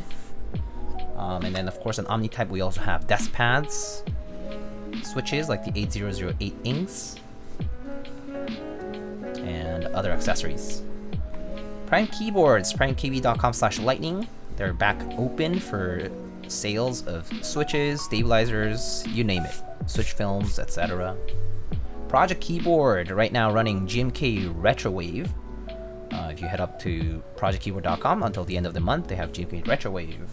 Salvin.com, you can go and check out different socks. They have new Salvin socks, which are pretty cool, and I showed briefly. But there are Salvin socks, there's hoodies, there's some of the new Ash Keeps switches, and there is also stabilizers if you are in Europe and are in need of Duroc stabilizers. They also, Salvin actually carries some as well. And finally, there is Space Cables, spaceholdings.net, where you can check out GMK Purple Night by Mr. Zambumon. GMK Purple Night, pretty cool key set with Hangul sub-legends and a very, very neat enamel-filled finger heart novelty keycap by Mr. Salvin. And of course, there's a desk pad design for it as a collaboration. I mean, as part of the design for the set. And then there's also in-stock items such as desk pads, XHD, BDZ, lube stations, and of course there's cables for every key set that you can imagine that's currently on Group Buy. They have it available for any collabs. Alright, so this is the Kara by RAMA Works. This is the BYTE color. This currently has Gateron inks that are lubed with Tribosis 3204. And TX films. Yeah. I've seen that the enamel infill for Salvin sometimes has problems. How is it keeping up now? If you're talking about the ones I have here, looks alright so far. Looks alright. So this is the GMK Lavender keycap sample, and so far it looks pretty good. Doesn't look like it's leaked or anything. So I think that it's holding up alright. Yeah, so these are some Salvin caps, some RAMA Works caps. This is RAMA Works, yeah.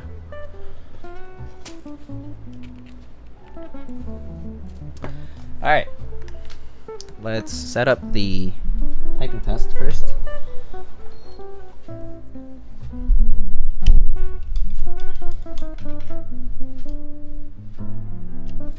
I've seen some that have air bubbles or dust in it. I think it's worth mentioning to the vendor or to whoever was the vendor to see if they have replacements, but if it's like a bad issue. But yeah, otherwise it's something that might already be also disclosed that they might have some imperfections, so they might just have to be taken as is. Because imperfections do happen. Yeah. Alright, let me just check the audio here. Alright. Alright. Cool. I'm in time for a typing test. You are. You indeed are. Alright, friends. These are Gateron inks on the Kara by RAMA Works with GMK Terminal. An artisan by Booper and Tokepi Gamer caps. 139, no way. Alright, let's go. Oh, okay.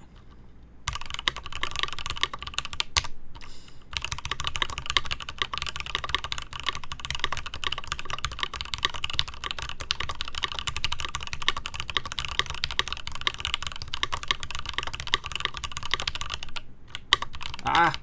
Ugh! Redo.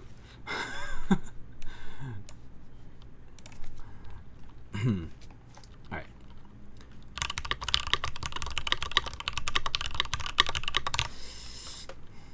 Getting nervous here. Okay, now. Alright.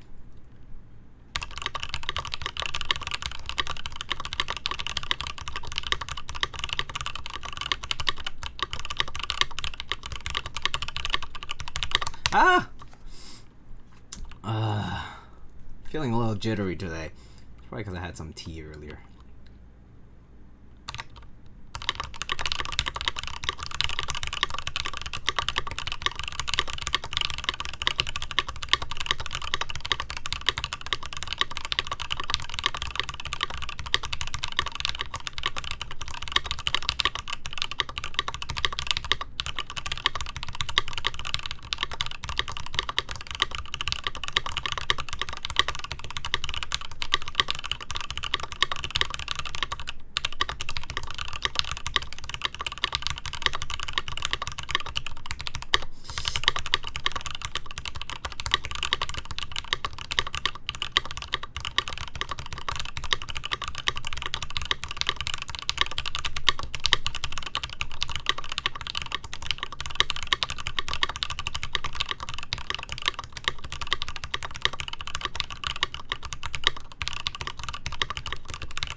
Woo, 130.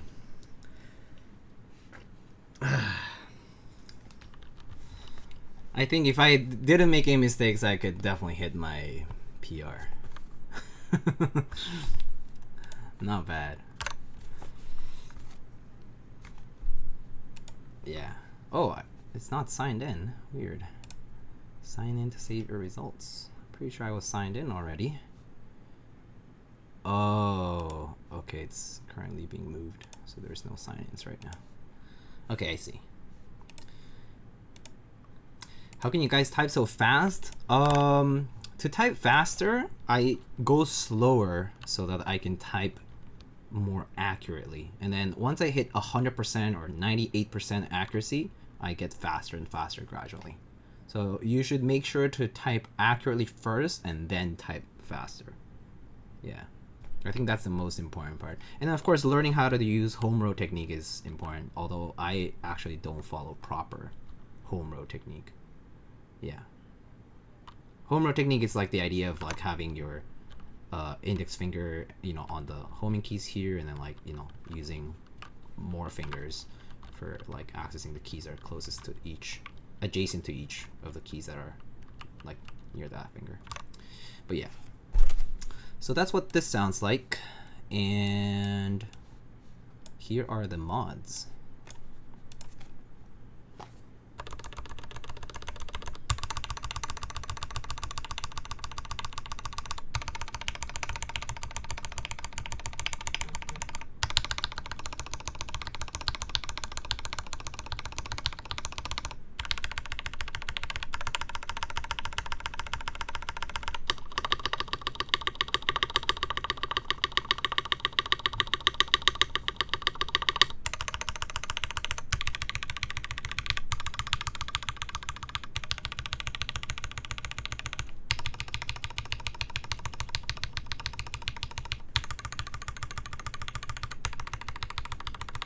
The alphas.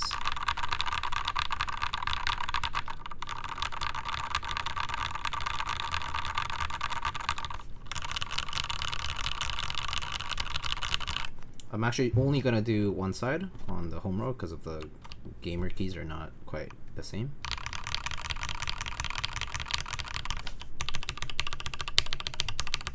And then these like resin caps.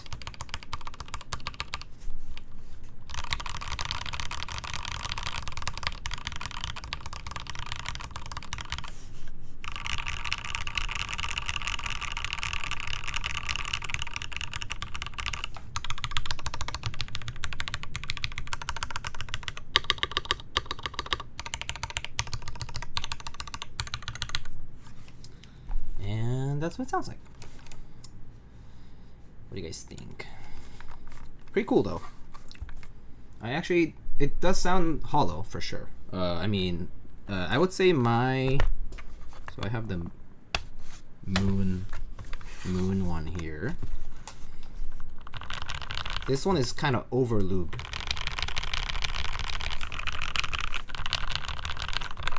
Or rather, it's lubed with grease, which is a little bit, lubed with oil, which is a little bit kind of like, it like dampens a lot of the sound.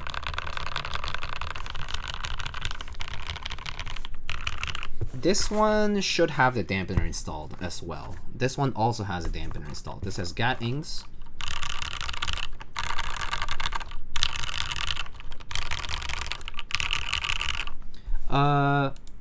WAZ caps link or site name. It's Tokepi. It's tokepi.com. I'm not sure they have any WASDs anymore, so unfortunately I don't think they have made any for a long time, but they made it. So you could maybe ask them if they're planning on doing WASDs again at some point. And then I have the iced one, the DCS iced with. So this one has these Milky Top Gateron switches. They're linears. I think also lubed with Tribosys 3204. Very, very lightly lubed. I think they're fairly lightly lubed. And this one sounds like this.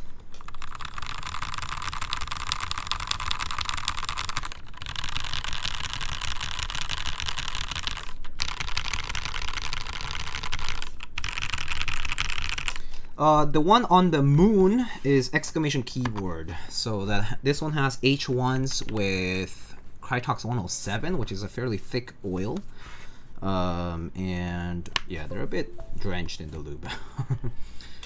So kind of more on the heavier side for lubing. So that's why they sound very much quiet, much more muted.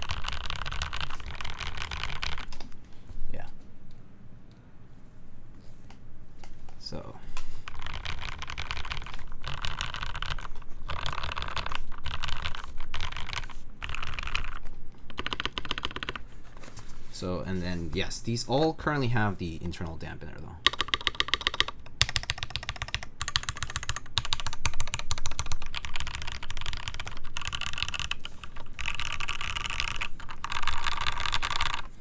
And then we can actually build the other one, the last one, the milk, and see if it differs. I actually do wonder if the translucency of this may impact the sound at all. I don't think it would. I honestly don't think the difference would be big. Right now, these also have DCS keycaps. Oh, pull the switch there. But DCS keycaps are much thinner compared to GMK. So it's not a fair comparison per se. Yeah. So they all kind of sound different, right? They do have different switches after all. So they will sound quite different.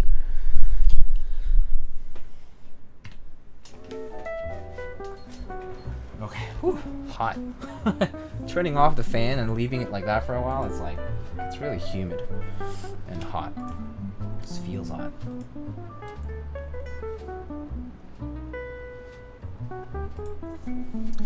Spacebar is 7U. Yes, they're all 7U. 7U. So this is 2.25U, 7U, 2.25U. Yeah. The shift is 1.75U. Alright. We'll actually keep this. Well, let's switch out for the one we just built so that we can, like, people can see it. And we can proceed on to the next build. Alright. So, 2 hours in. Let's go for another 2, I guess. Alright, let's go. Let's do this.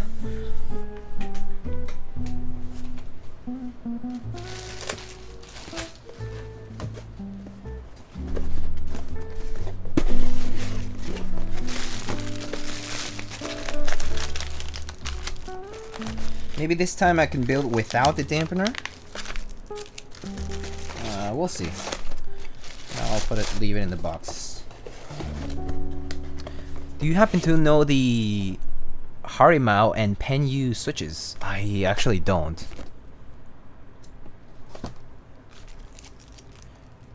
You have a Jane, don't you, Diego? How much are Janes nowadays? I do have a Jane. And they go for quite a bit, pretty sure. Oh, maybe these are the bags that you were talking about. Whoever it was, or it was it ODN? Oh no, wait. This bag's open though. I'm not sure. Let's see.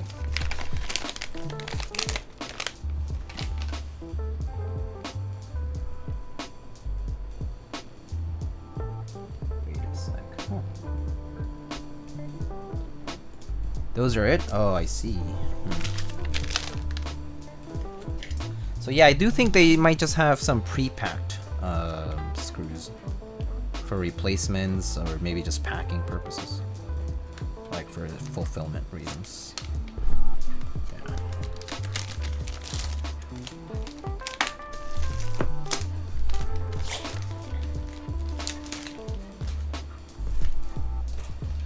All right, indeed, 2 hours in, and we have more stabs, as Mr. Obsidian just said. So we're gonna go for more stabs. This time we're using the lavender stabs from Kanekys.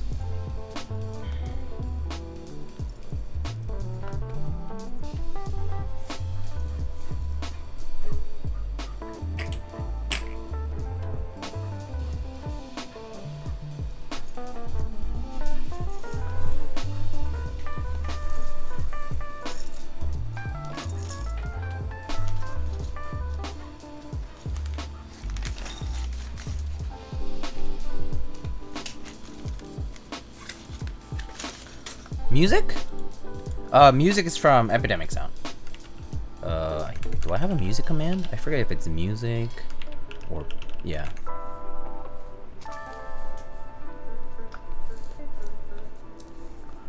But yeah, it's a subscription-based service that I use, that a lot of content creators will use. So you'll hear a lot of the same music in a lot of different places because it's the one way to get away with using licensed, or rather, not DMCA music.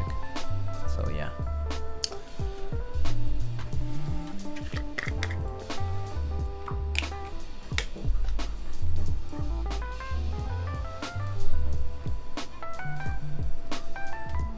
Alright, so the next keyboard we're building is the second Kara with the white or milk colorway. What did I miss? You missed the first build for the BYTE, this one. That's the BYTE colored Kara. And now we're building a second one. Oh, it timed out.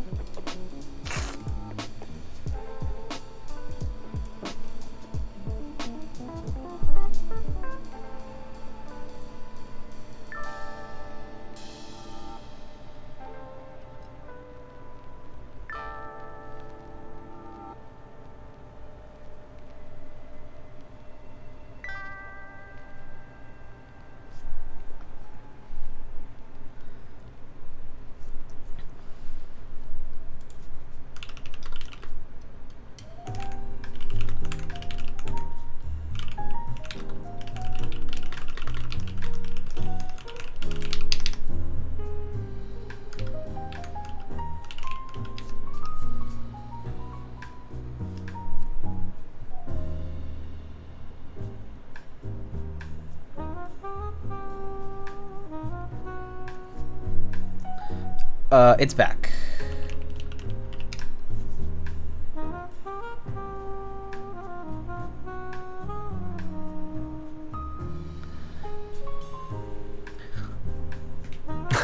So, welcome Avo. What you missed was the build for this one, the BYTE, and I'll be comparing them at the end anyway. And one drunk man said that one jazz playlist slaps, but it's so funny, but I actually also, like, I went through all the like instrumental like jazz or slash like kind of like bossa nova or like some other stuff on Epidemic Sound, and yeah, I actually picked out the songs into a separate playlist. So my playlist is actually like 250 plus songs on it.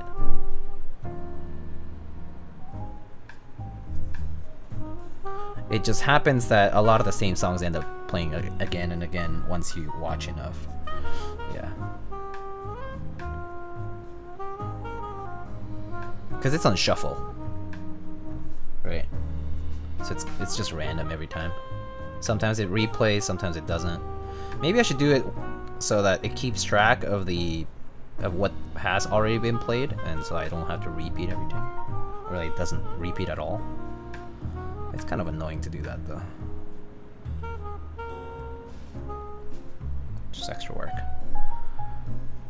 That green board is the ink? Yeah, so this is the BYTE color from the new Kara release. It's gonna be available until the end of this month, I believe.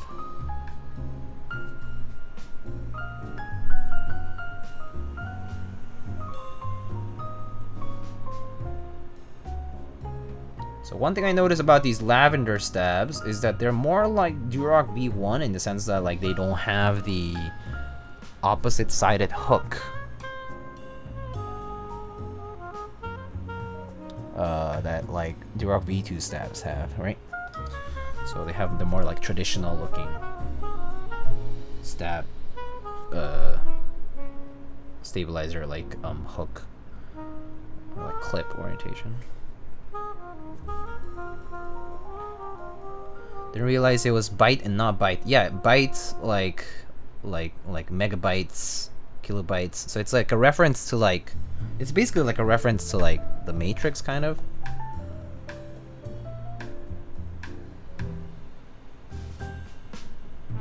Like that's basically the reference, like terminal. So like this key set, it's like basically what it's supposed to be close to, at least referentially.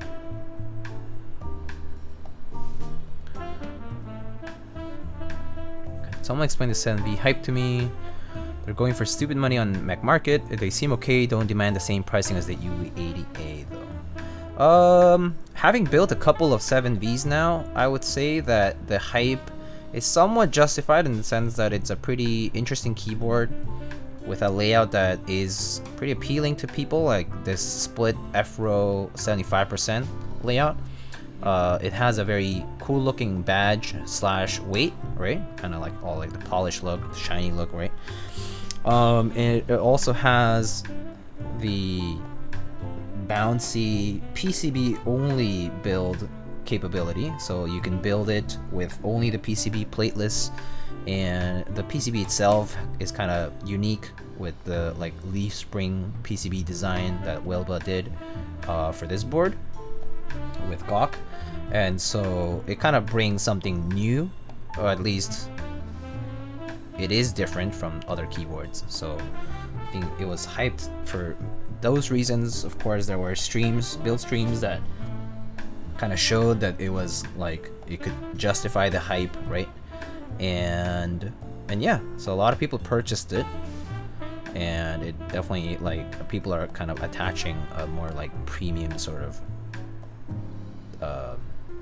value to it. Yeah. Does that explain it?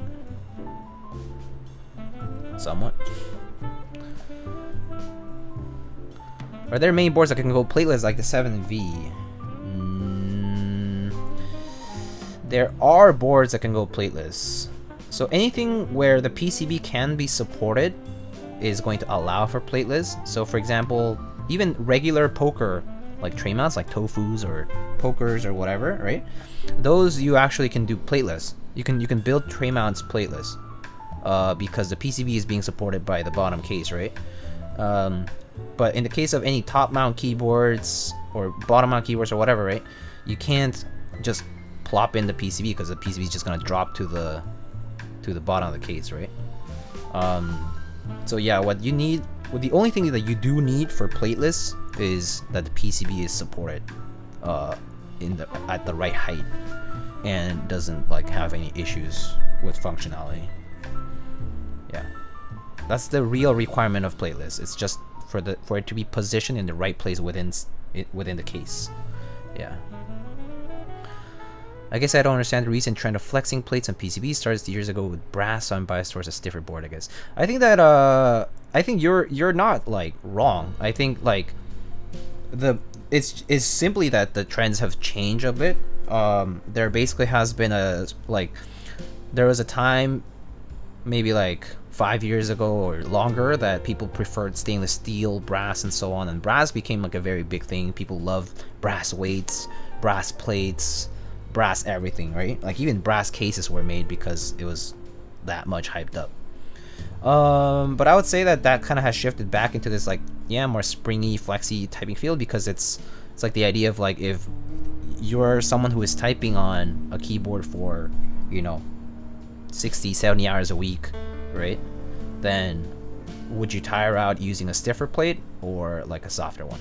And so I think a lot of people kind of offer the softer typing feeling because it's like less tiring and kind of just like more forgiving. Yeah. Aluminum plate's where it's at. I agree. Aluminum plate's the best. And hello, how are you doing, Mr. Joe? How's life, man?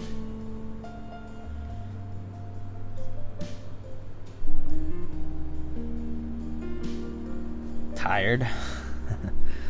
Yeah. Same. Well, not too tired, but it's been a long summer, I feel. It's felt really long for me. It's been good though. It's been alright. Good and bad things, as usual. I would say can't complain. I can't complain. It's definitely been worse. I would say last year sucked. Last year was absolutely horrible, but this year I think in comparison it's been a lot better. So I can't complain. Juby Equinox can do plateless. Yeah. 2018, 2019. I'll say it's more like 2017 through 2019 was a lot of brass. Brass plate, brass weight, brass everything. Yeah. Like, yeah. Brass bottom. Accents. Yeah. Trays made out of brass. Accessories made out of brass. Yeah.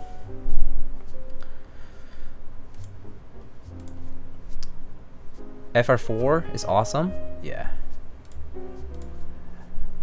The M65A turned me onto brass, hence the RAMA love all those years. The M65A is actually a great keyboard. I actually had a Hydro Blue M65A that I bought aftermarket, and I loved it. Like, during the time I owned it, I don't own it anymore, but I loved it. I really, really like typing on the M65A. It sounded really good. The only thing it had was the issue that it had was that the PCB was finicky because of what the JC65 was like. But other than that, the M65A like typed really well with both an alu plate and the brass plate. It was really nice. And it was like one of my nicer boards that I had, and I loved it. I loved how it sounded, and the way it looked was pretty unique at the time. So yeah, and I had that for a while. Had that until maybe like 2019, late-ish 2019, and then I had some circumstances that I just had to sell a bunch of boards. So I sold like Moon TKL, I sold like an HHKB, I sold like some duck boards, I sold like my M65, yeah, sold a bunch of stuff at one point. But yeah, when I had the M65, I really liked. I was really tempted to get the M65B, but I never really hopped on it. So yeah. But yeah, it's one of the boards that definitely, when I look back and think about what boards I liked a lot, the M65 was definitely one of them. Yeah. Ooh. One thing I'm noticing, the clip of these lavender stabs kind of tight, like as in it clips on and it feels like it's tightly being held on there without, but it doesn't have like binding issues so far, so it looks good. So far so good. We'll see how they do on the board, but so far so good. My M65 is at Cerakoter. Snug, yeah, that's the right word. Thank you. Bought it silver. You despise silver? Oh, come on. I love silver. I love silver boards. I mean, I think black is like, you know, it's a cookie cutter. It's like goes with everything and all that. So got brand new Taro ready for it. Ooh, Tony, I actually have photos of an M65A in black with Taro. Just look up M65A like lightning keyboards on Google, and I think it should show up. I have the photos on my website, I'm pretty sure. And that board actually sounded really good too. That board was nice. Yeah. Black and Taro look great for sure. A lot of people think Taro and like more like lavender or lilac boards these days because people are kind of leaning a lot towards those colors right now. Like it's like the trending color of the last couple of years. Oh, you're the inspiration. Oh, I see. Yeah, no, that board I actually really enjoyed building. Although I have to be honest, there were a few things about that board that I didn't like. Specifically, was the fact that we were using a third-party PCB. I think we were using a KBD67, like you know, one of those RGB PCBs or whatever. And I had to file the USB port area because the USB-C connector it wasn't like perfectly fitted. So I had to file parts of the plate and parts of the connector area so that everything could fit nicely. But yeah, it had to be done. I mean, it worked out. It worked out. It was not so noticeable. The good thing about black too, if you file it, right? Let's say you filed it after it's already Cerakoted black. Here's your fixing pen, your correction pen right here. Nothing like this. Especially if it's all the way in there at the connector area. No one will notice. No one will ever know.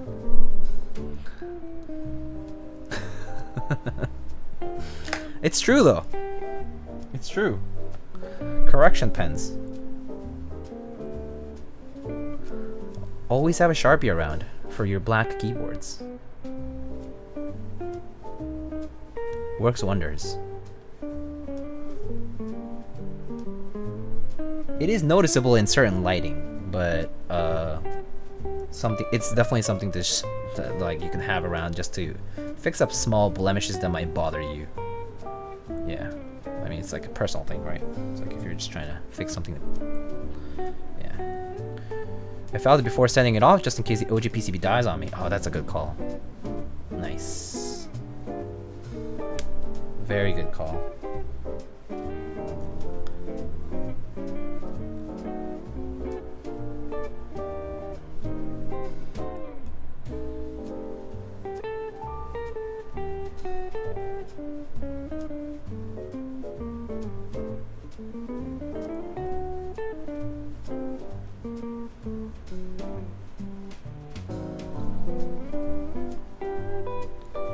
Good chances that the OG PCB can die on you, because it definitely had issues, that PCB. Just by design, I just think it was not... It's not great. Very susceptible to, like, ESD, it seemed, and... I don't know, people just had a hard time with that PCB. Just cheaply made or something, I don't know. What are your opinions on long pole linears? Overall, So I have long pole linears on some of my keyboards, and I do enjoy them, but I would say that I still prefer regular travel length. And also the sound.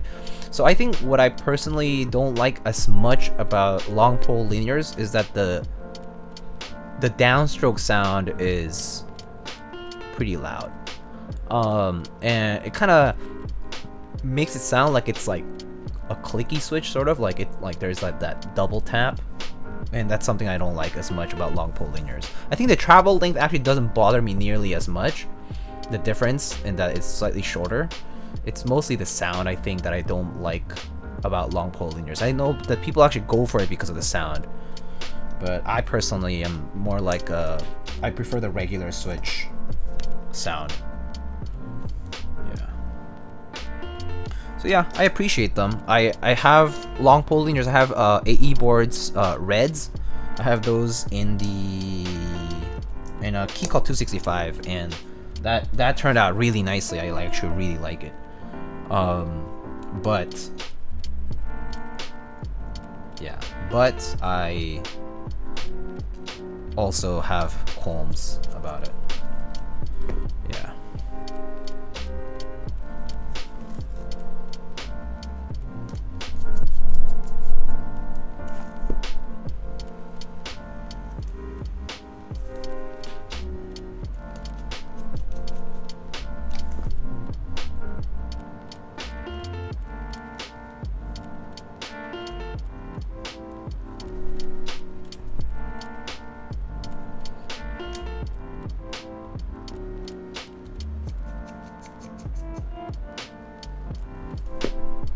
Can you feel the reduction in travel distance? You can absolutely feel the reduction in travel distance. Well, actually, some people are less sensitive to it, to be honest with you. Some people are less sensitive to it, so some people might actually not care too much. But I would say that personally I do feel a difference. But I actually don't mind it as much. I don't think that's the thing that makes it a deal breaker for me. Yeah. I think I still do prefer just regular travel though. Distance wise and also like the sound of it. Yeah. Okay. So this time let's test these stabs now. So for the second build we have retooled MX Blacks with 3204 with TX films. So this is the more typical MX Black build. Just gonna try these now.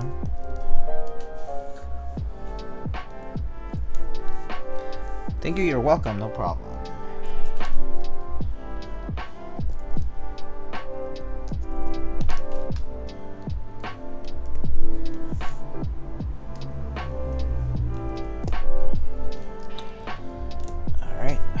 Test stabs first.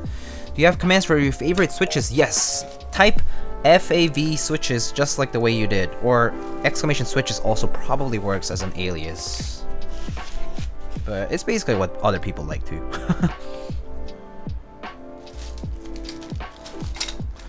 What keycaps is everyone hunting for? Been hunting for GMK Necro for 2.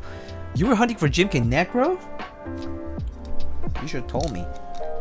I had GMK Necro for a long while, and I ended up selling it for like basically cost. Damn, that's too bad.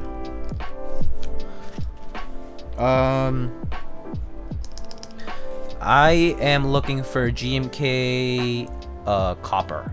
I want GMK copper, but it goes for like $1.5 million on Mech Market, which I despise. GMK copper.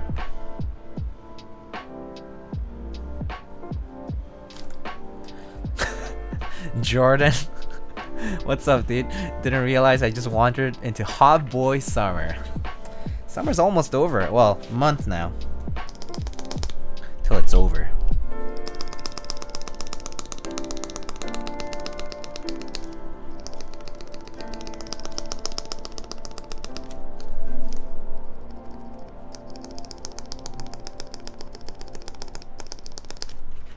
Okay, so I don't hear rattle, but a little bit of friction on this one. We'll see how the space bar does. I think the 2 U's are too... It's too soon to tell. Also, I think... Yeah, no, this sounds okay for now. Show a little leg. A little leg. Here's my knee. What's up, buddy? Matter of time till Necro gets Necroed? I don't think Necro's gonna rerun. Necro is the new Olivia. I guess it's like niche didn't sell well and like it barely made MOQ. People got it, were disappointed by it, sold it at cost or less, and then now that it's been some time, people are looking for it. Yeah.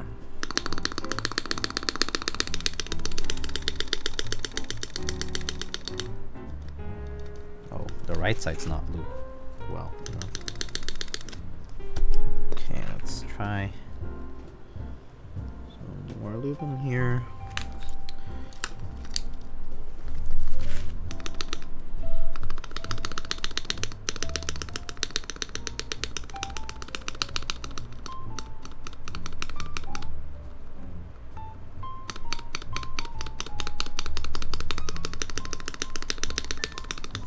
Okay, that sounds okay. Colors? What about colors? Don't be discounting summer already, Diego. It's still Leo season.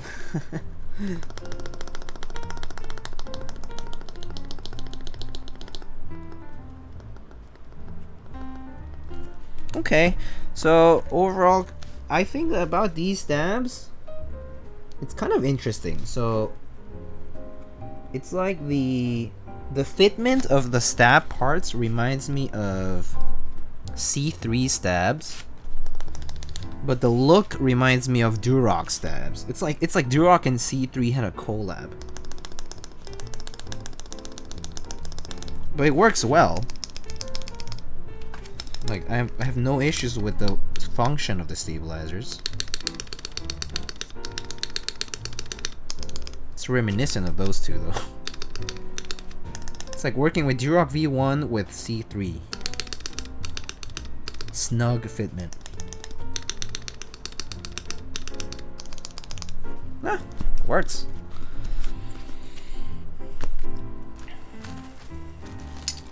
Works for me.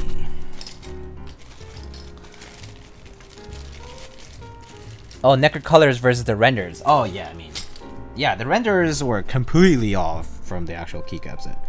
The actual keycap set was actually not bad though. Okay, like GMK Necro was actually not bad as a key set as a physical product.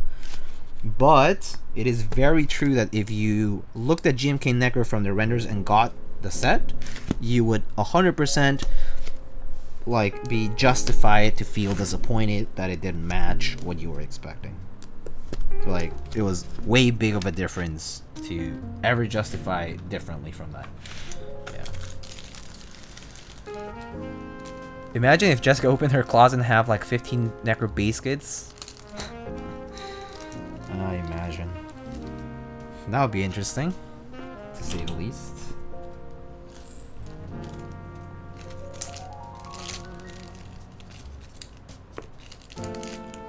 Huh. So these little baggies, huh? That's what I think ODN was mentioning about these little baggies. Yeah, they don't seem easy to open or anything either. Oh, well, oh, they just fell out. Okay. I guess these are cut by a scissor, actually, though. I think these look like someone cut it with scissors.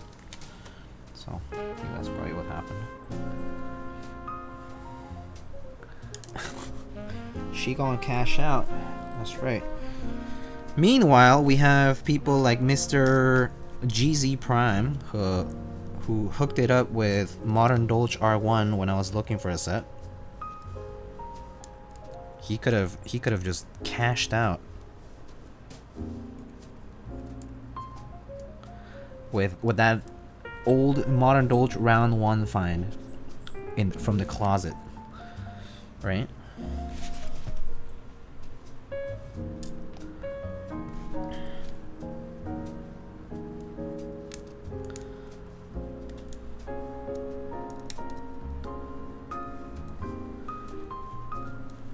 Just you wait until I take out the Weaves on Keebs t-shirts, and those are gonna go for ancient relic value on Mech Market, just so you know. And there is no endgame t-shirts. Nicely stretched out and shrunk at the same time from having it worn and washed it many times. But they're still very comfortable tri-blend t-shirts. Extremely comfortable.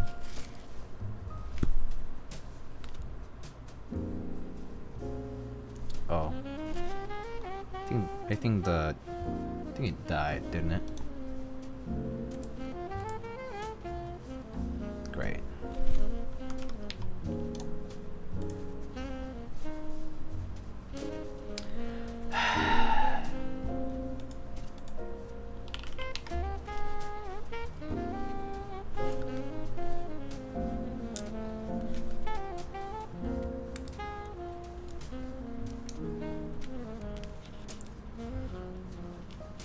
I think it's my internet. To be honest, I actually don't even know. I don't even fucking know.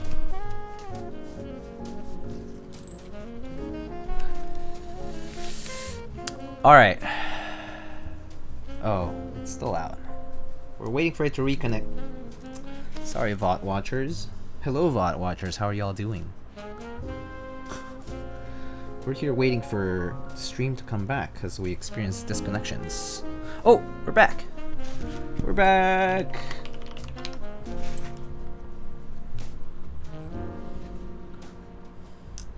Sorry, I was saying hi to the VOD watchers who are probably waiting for this to come back, and I was like, hey VOD watchers, stream disconnection again. Because they do see the interruptions. Like, the interrupted parts don't get interrupted for them because the video is still recording. So I was saying, Mr. GZ hooked it up with Modern Dolch round 1 when I was looking for a set. Instead of cashing out. Could have done the could have flipped it like Scrooge McDuck. But decided to be a homie.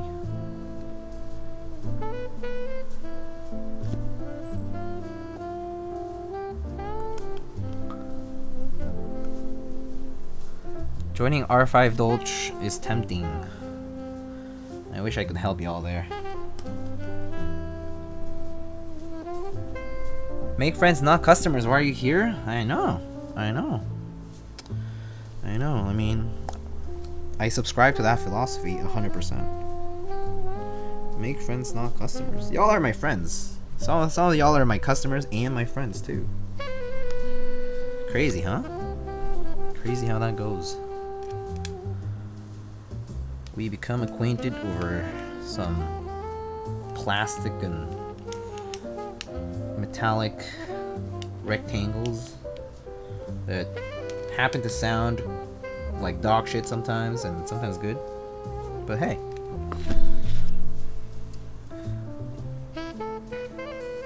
Favorite Switch? Exclamation. Switches for that. So Diego, we are friends? Yeah, we are friends. Of course we are friends. I mean, if I see you IRL and you tell me like, hey, like I'm Garlic by the way, I'll be like, oh, hey, nice to meet you. Mostly dog shit. No, that's not true. That's not true. If they all mostly sounded like dog shit, I don't think my channel would have taken off. Right? Because that means if I build stuff and it's mostly dog shit, then how am I supposed to show off and say like, look, the keyboard I built actually sounds okay? Or are people just pretending to like them? Maybe that is the case.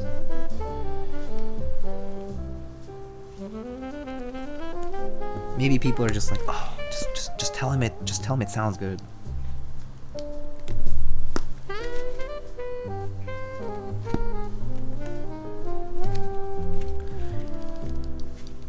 Gonna be like, yo, JD. Oh, hey, Lightning didn't see you.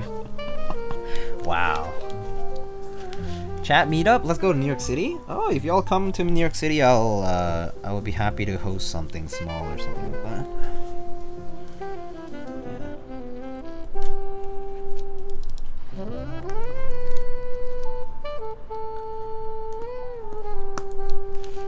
Waiting for one day for Diego to come to New Zealand. I would actually love to visit New Zealand and Australia, just in general.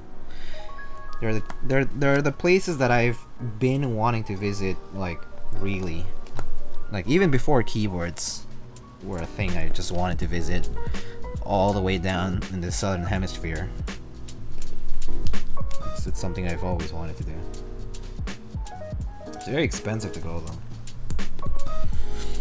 Like, I barely go to Asia, so justifying a trip all the way down, it's... I think if now that I know people, it's a little easier, but like I could ask to crash, because I don't think I can like afford traveling and doing like a hotel all the time. Yeah, we'll travel on that student budget.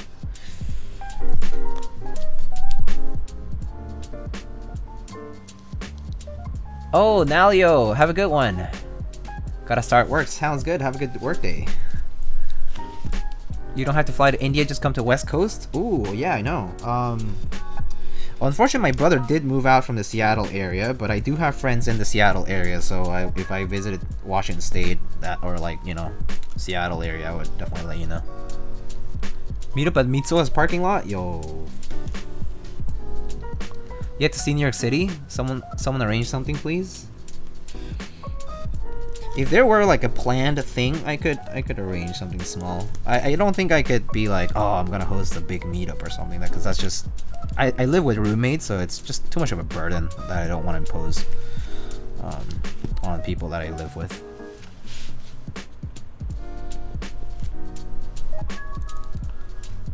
Thoughts on SA Polyclear? Wait, which... Was that the clear key set? SA Polyclear? Polycarbonate set manufactured by Signature Plastics. Oh, this is basically... Is this basically GMK calcium, but SA? Oh, it's cool. It's pretty cool. But GMK calcium is better.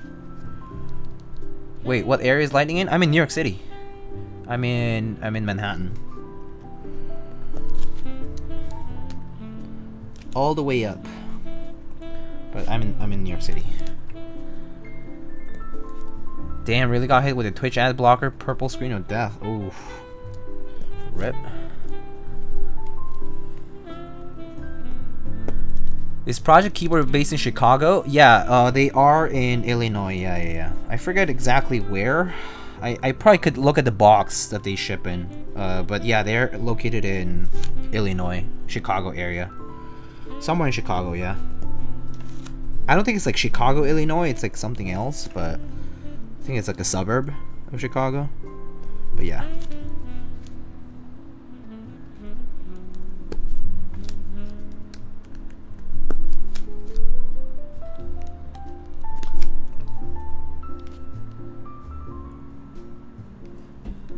Buying a one-bedroom condo or renting one? Oh, it depends how long you're gonna stay there, though. I think buying is a very big commitment, in my opinion.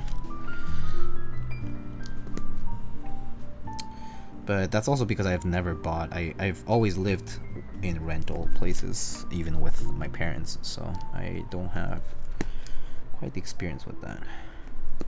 I don't know much about housing and real estate, so I only know what I read.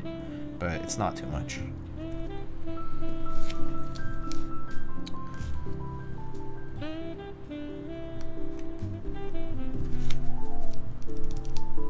I think it's 3 months for SA Polyclear. That's pretty good. That's great, actually. That's super fast turnaround.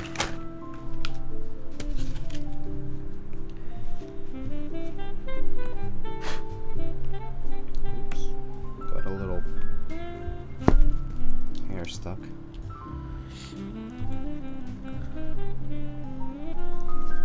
I'm gonna ask if I can do an in-store pickup for Pingsu. Oh, do it. I mean, if you're gonna stay in the area, yeah, why not? Awesome. Save up on some of the like $10 on shipping or whatever.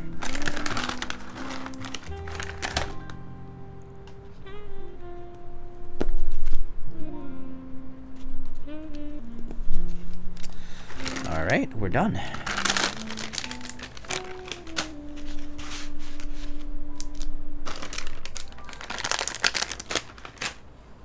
Let's test it out first.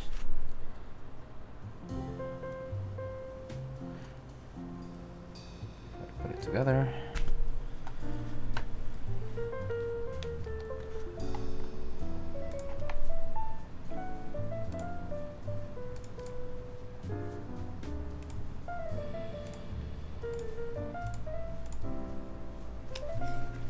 Okay. Key tester.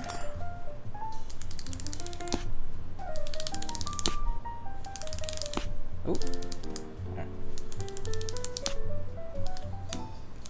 There we go. First try, baby. Let's go.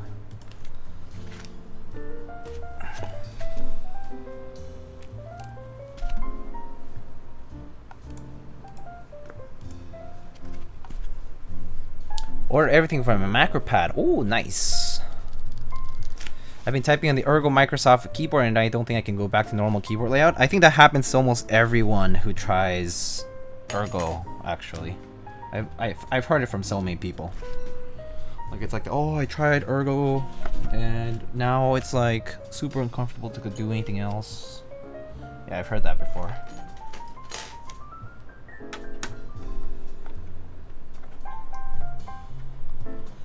I actually know, I have a close friend who has that as a daily driver, and she wanted a very heavily tended split ergo, kind of like the Ergodox, but yeah, but that, of course, that's custom, right? And there's not much of that. There's not heavily tended actual split, not unified split like the Alice. Alice is like unified split, like it's a single body with a split in the middle, right? But she wants something that you can actually like move around, like two different parts, like even if it's connected by a cable. How common are DOA PCBs? So let's see. How long did Kara take in the end? Round 1 took like 6 months instead of 3, right? So I would say if it were to ship out, I think, yeah, I would say like wouldn't 5 months, anywhere between 4 and 5 months, I think would be at least what you should expect for the Kara. Probably, especially right now with the PCB. I mean, not the integrated circuit shortage, the chip shortage. I think it's fair to expect a little longer fulfillment time. Not to mention just like Delta, blah blah blah. There's a lot of things going on in the world right now.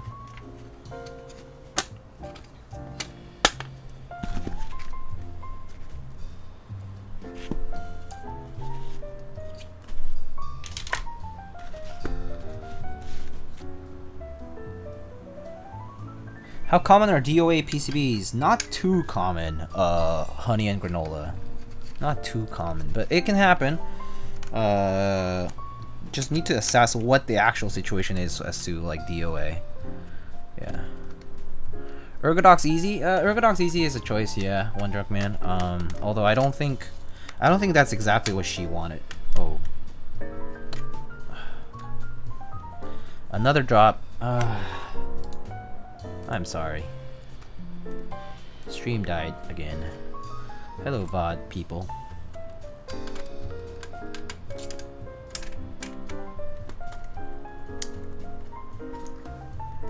At least y'all get to see everything still, even with the disconnections. But no chat, because the overlay dies each time this breaks. Unfortunately.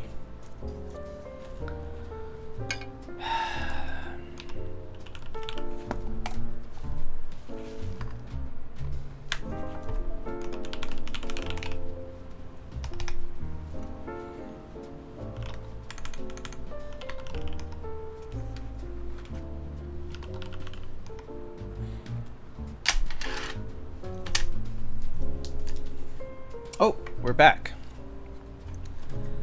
So I haven't done much, to be honest with you. I just disassembled the back piece, and I'm just putting this in. I'm gonna put on the daughter board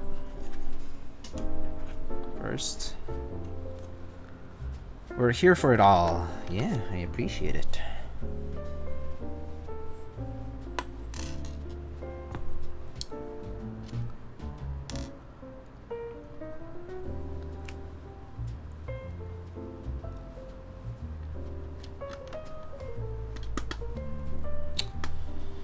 One day I'll have a stable internet connection to Twitch. One day.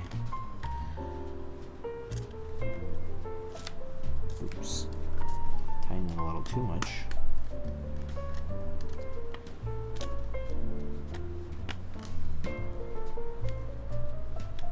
Oh, did the camera freeze? Damn it. Alright, one sec. Yeah, camera froze. Wow.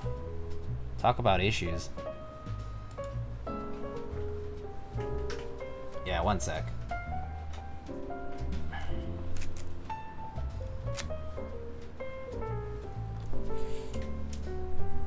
Alright, let's see.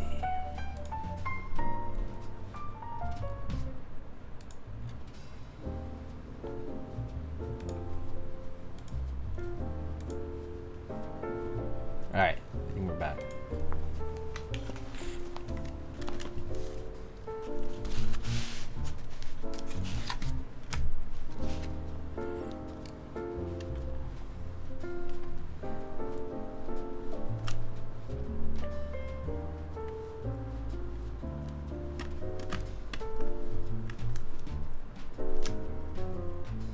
So I have a question for y'all. Do we want the internal dampener this time? It's an important question.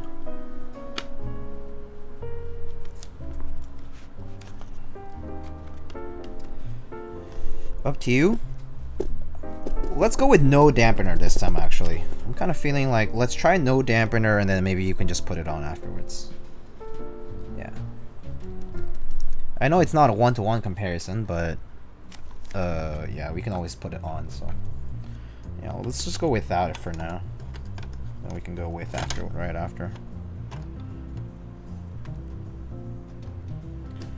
Wait. Lol said his camera freezed the other day, then the PC died. When he came back, he stopped talking mid-sentence still as a statue, trolled the whole chat. Good man.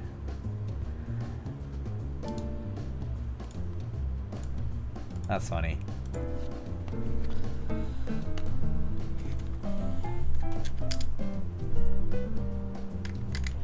Oh, so for example, I think this song is a new song that I recently added to the playlist and I haven't heard it, so yeah, pretty sure there's a new song that I recently added. A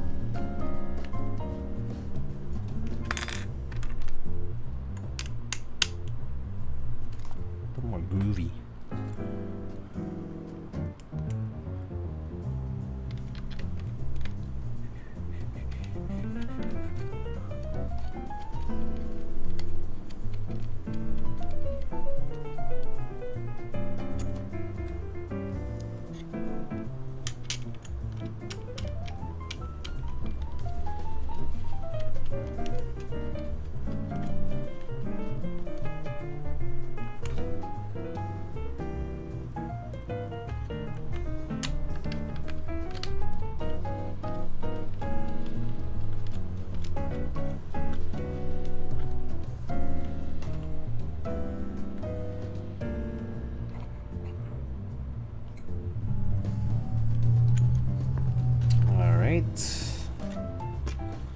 Oops. Okay. Now, put this on.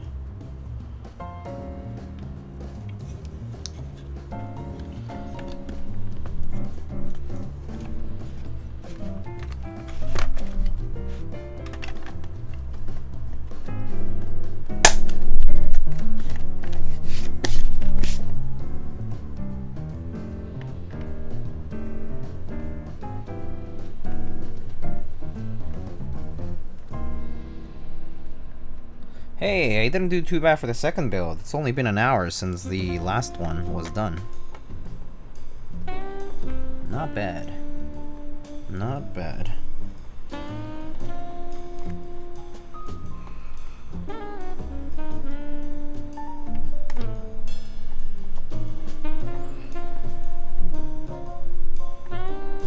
I'm just a little slow with these screws, I think.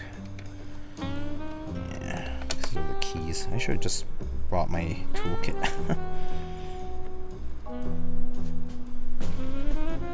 Thoughts on the angle TKL? I like how it looks. I like what it seems to offer so far. I'm curious about pricing and yeah, like offerings, I think. But overall, looks pretty good. Looks pretty cool. I might get to check that out. So we'll be in. We'll update y'all if I do.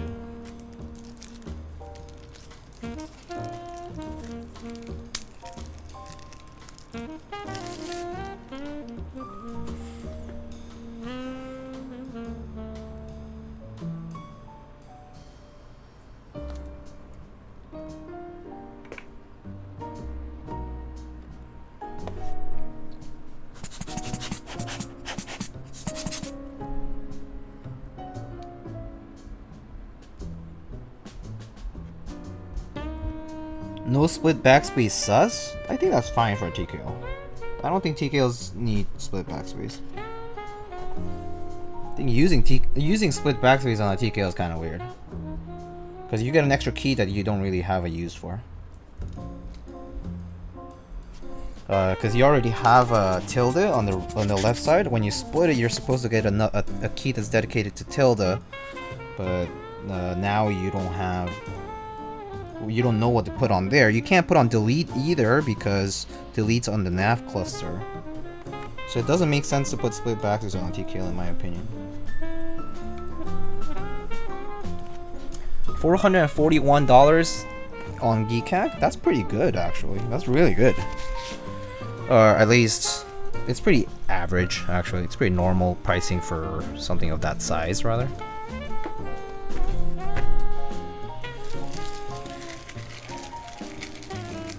Do you know the origin of 205 as a premier way to lube stabs and switches? Tribos is 32. So the first lube. Okay, so the first lube that was brought in. So like, okay, no, actually no. Hold up. Oops, did I silence the music by accident?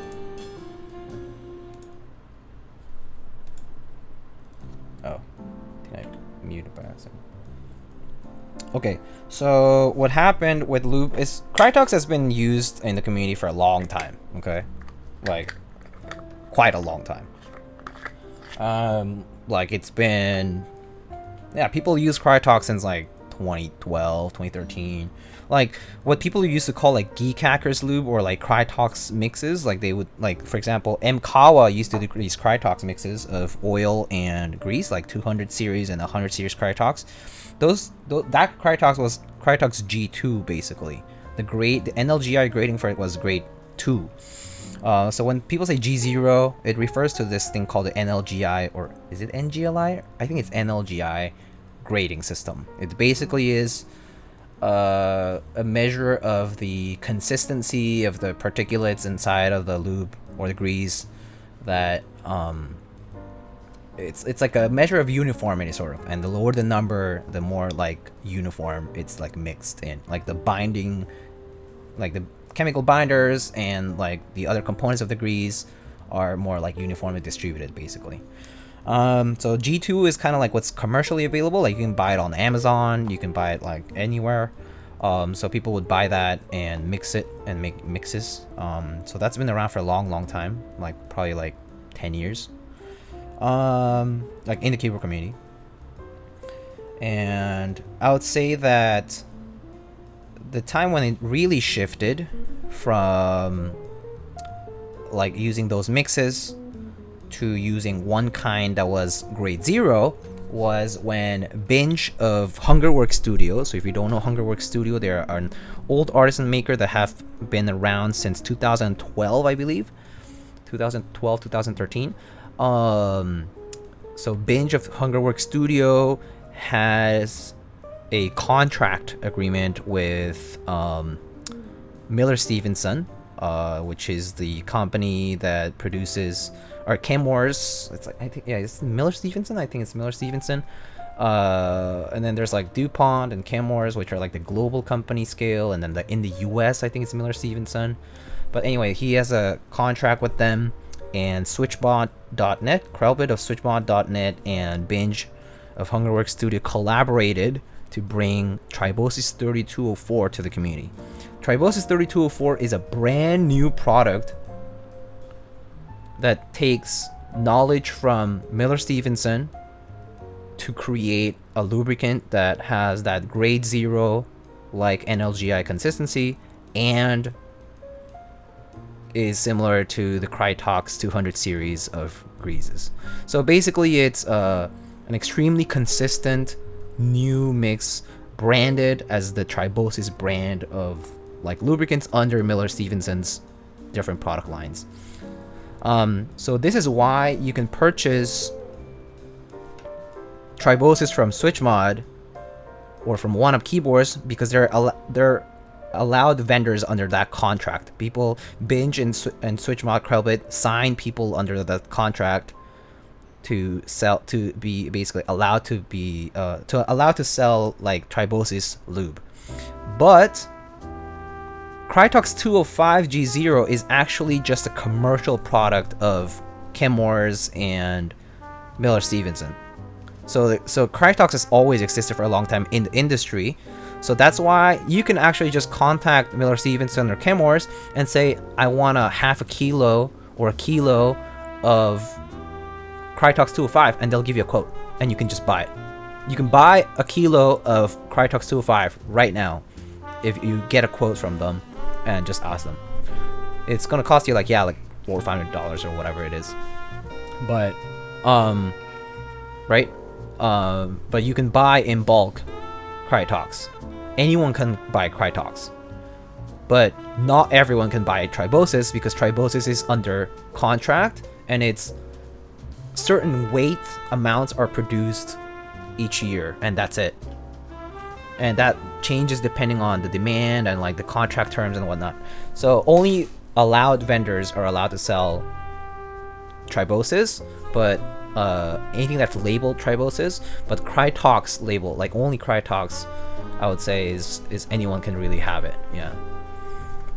But when did people start to use? Once 3204 was the first thing that became popular, and then they introduced 205 grade 0 as a thicker alternative to 3204. Krelbit basically sought out 205 G0. He was like, oh, I see that you guys have 205 and you have the grade 0 formula for it. Can we have some of that? And he started selling it in the community along with Binge and other vendors, and people were like, oh, 3204 is great for switches. Let's try it on. Let's try 205 on switches and stabs also, because it's very thick. It's about as thick as, it's very thick compared to like other greases, and it's like people would use like dielectric grease back then, or like super lube, and 205 was like pretty thick, so people were like, oh, this could work for stabs. So people started using it for stabs. And then I started using this for stabs right away, and I was like, this is way better than super lube, which I used to lube with super lube and dielectric grease as well, or rather. But I don't do it anymore, because super lube and dielectric grease both kind of dry up. They're very gunky, they're very kind of like sticky, which is something that I didn't like about it. So when I started using 205, I was like, I know it cost me like 20 times more to get 205 compared to like by like net amount, but it's worth it, I think. Yeah. So that's why I use 205, because I think it's much more it's easier to apply, and it's just more consistent, like lasts a while in that specific amount of consistency. It doesn't like gunk up, doesn't dry up. It moves, but it doesn't like the grease is going to move because it's like a it's a fluid. So that's why there's no way of keeping stabs the same forever. You will have to re-lube your stabs at some point. Probably same goes for switches, but it might just take a lot more because they're such small parts. Yeah, and they're always like in contact, so their lube doesn't really have anywhere else to go. Whereas for stabs, it has other places to go. You can go into your PC, like on your PCB, and sometimes like when you open up and desolder your keyboard, you notice some of this lube is like stuck on the bottom of the stab, right? Kind of looks nasty, right? But yeah, that's why, because the lube just scurries down. Yeah. Is it worth exploring other lubes with similar consistency? Absolutely. Why do people accept these insane prices? So the prices are actually not the prices are actually in line with the actual product being made by Chemours or Miller Stevenson. It's because the Krytox is a very expensive product, manufacturing wise.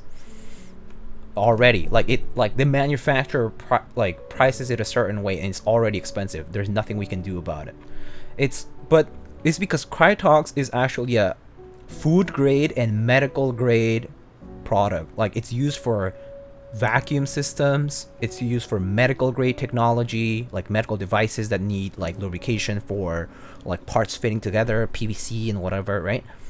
It's used for very advanced applications, but we're using this very sophisticated product for things like stabs, right? Because it has this consistency that no other product like no other mainstream grease that you find for cars or for bikes or whatever has. So that's why we use Krytox. It's super expensive, but we still use it because it just works. So yeah, you could explore other alternatives. You could use other grease. I mean, you can still use dielectric grease. You can still use super lube. You can use any PTFE based lubricant that's like a grease like consistency and that amount of viscosity, and try it out. You can absolutely do that, and it shouldn't be a problem. It probably works fine. It probably works exactly fine. BDZ is the same. People found out about BDZ. They're like, someone was probably just looking at the Chemours DuPont catalog, and they're like, oh, there is a Krytox product called XHD BDZ, and they're like, oh, this is thicker than 205, so let's buy some. Let's buy a kilo of it and try it out. And that's how. And then someone was like, oh, do you hear about this new lube? And people started buying it. Yeah, that's how it goes. It's mostly it starts with one person being like, it works or it might work, and then people follow suit. I wonder how does the Krytox people feel? Oh, they probably feel great about it. They're like, hell yeah, new customers. Of course. Customers that you never expected to have are suddenly banging on your door trying to get your product. Oh, they're salivating each time we run out of lube.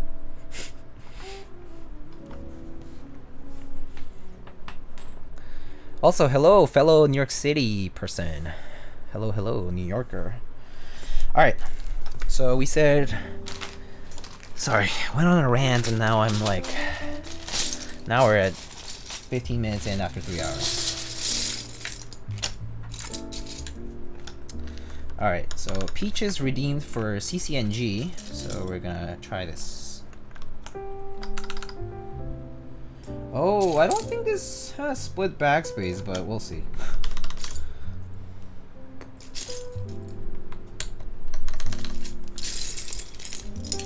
We love the rants. I think it just happens, you just end up knowing about it because, yeah, you've just hung around long enough in the community, I guess. It's not even like, I feel like a lot of people who came in around the same time as I did and were involved in like, or interested rather, in like switch modding and that kind of stuff, probably know all this stuff. Yeah, they probably all do. A lot of people do. I'll put the numpad keys separate. I hate having numpad keys around without... Like, I'm never going to use them. Okay, let's keep the pipe around for now. It's possible that I might not have... that I might not have split backspace support. So I might just have to resort to using some different caps. Which is totally fine.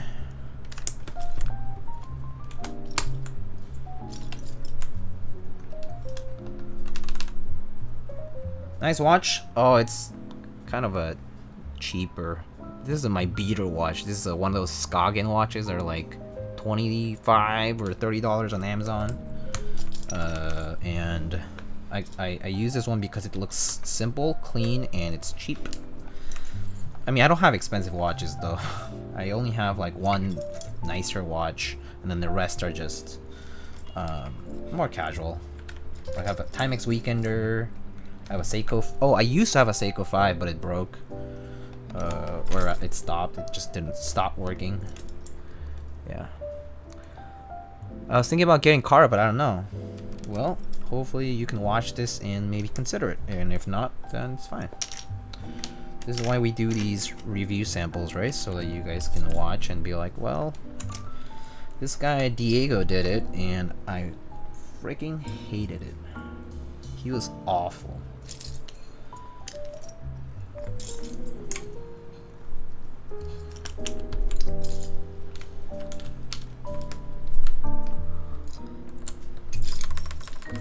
I like aluminum boards. Actually, me too.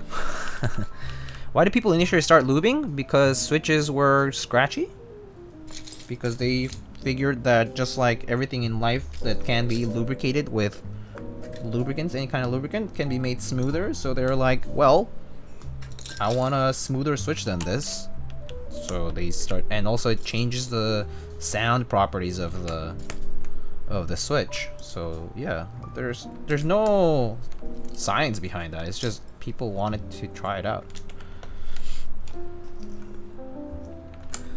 Yeah.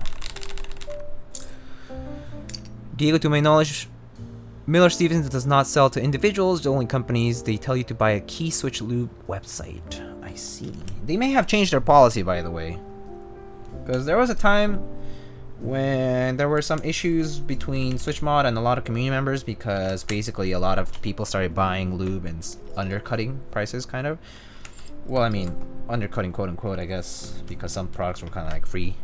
I think, like, as in, not free, but like free competition, free market. But yeah. So I think yeah, Miller Stevenson might have changed that. I don't know. I missed if you responded to my question. Yeah, I said people just started doing it because they wanted to and because they thought that the switches they had were scratchy, so why not try something different? Just like everything that can be lubed, you try it out and see how it goes, right? Wait, where's my 5 key? Am I missing? Oh, here it is.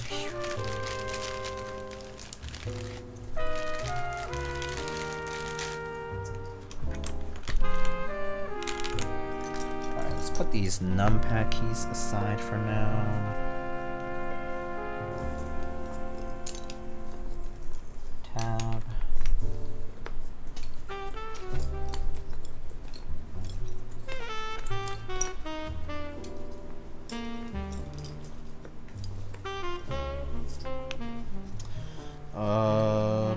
Oh, cherry keys.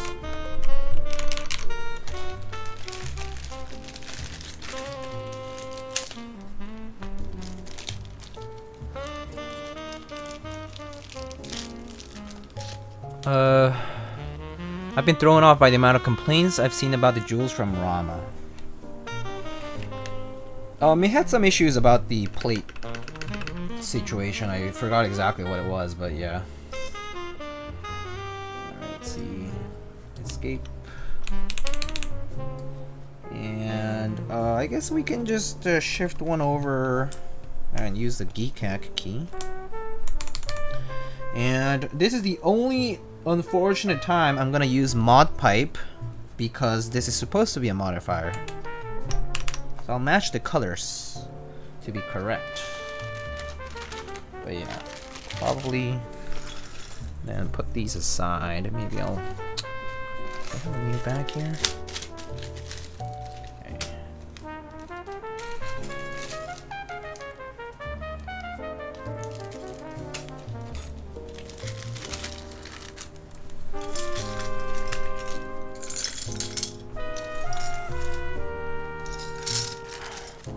The only time I use mod pipe is because I actually have a reason for it. Which is the fact that I don't have a modifier backspace key that fits here.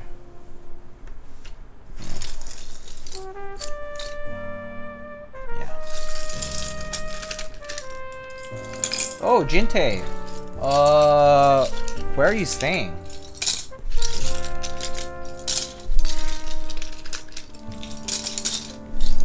I saw that you DM'd me, but Yeah. Yeah, older key set, so this is not gonna have split backspace. Yeah, this keycap set doesn't have split backspace because it's an older key set. This is something that you could put on a TKL or something like that. Check DM after stream, okay. I mean, this one also has mod pipe because there's no split backspace support. Yeah. Two keyboards with DCS. I was in Brooklyn, but I'm in Soho now. Oh, nice. But yeah. Oopsie.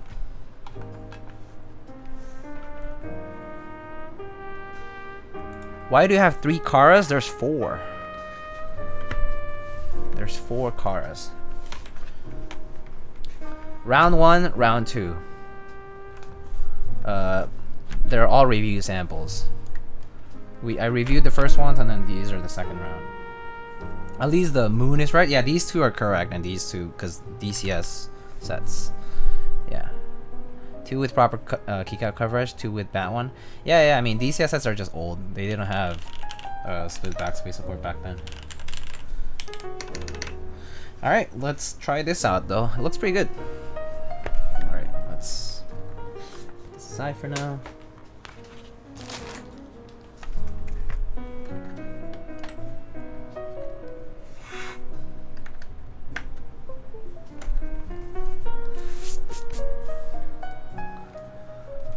Alright.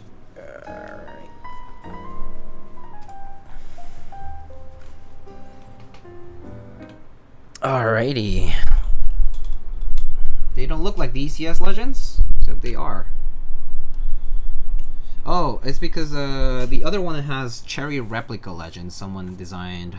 This was the first time when DCS had Legends. There's different kinds of fonts that you can use when you order DCS. There's like an original font that Signature Plastic has, and then there's some other ones that they have available in their font choices. Yeah. Alright, let's put some... Should we put some backlighting on this maybe? Let's see. Solid. Oh, there's different colors. Okay. Maybe I'll do like a whitish color, and maybe like do like a... Is there like a darker green at all? No, not quite. That's okay. Alright, here it is. Some backlighting to make it look a little different. And let's get the typing test up.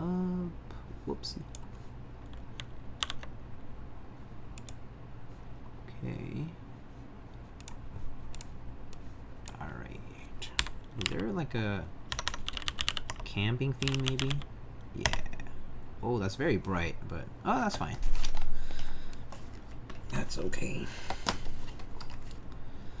Alright, so this one has MX Blacks lubed with Tribosys 3204 and TX films. This time we have no internal dampener. And this is the Kara in the milk colorway with DCS, cream cheese, and green. Alright, here we go. Oh, fan's on. Turn off the fan. Alright, here we go.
$129, not bad, about the same.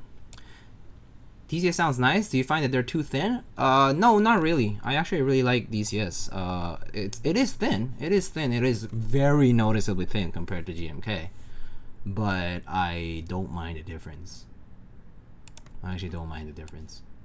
I think it's just different, so you just kind of embrace the difference rather. I like them though. I mean, they're comfortable to type on because they're spherical, like Cherry Profile like. They're very similar to Cherry Profile as far as the sculpting is concerned. So they type similarly to Cherry Profile as far as the comfort of the profile itself. And the texture is a little bit more textured than GMK. Definitely has like this kind of like blasted like texture. But it's a comfortable keycap to type on. Yeah. All right. So here are the mods.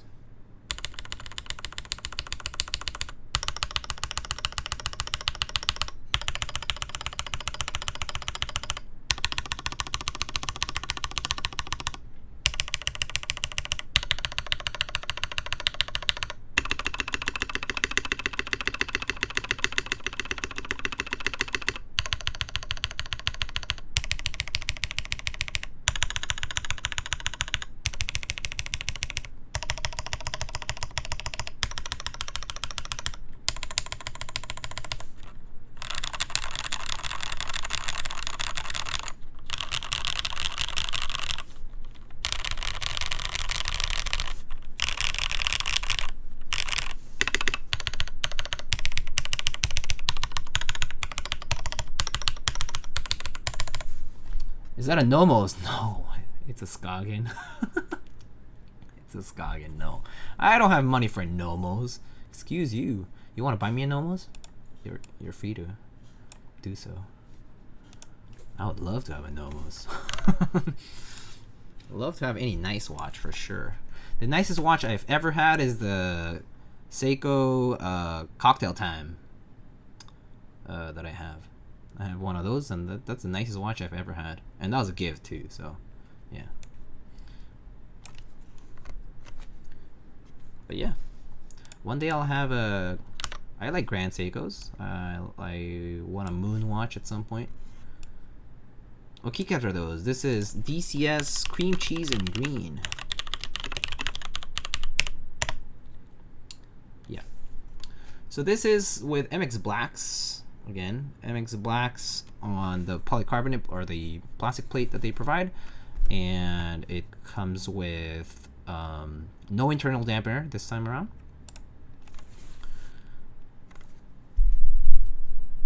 So this was the one we built second. This one was the one we built first. So again, I'm gonna unplug it. MX Blacks.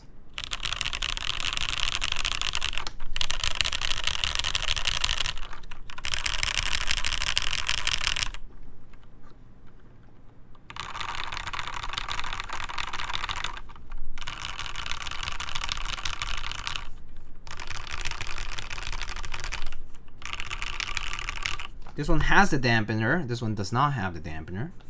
But yeah, but they both sound very lovely actually. Very different. Of course, if I could put GMK on this keyboard as well, or maybe PVT or something, but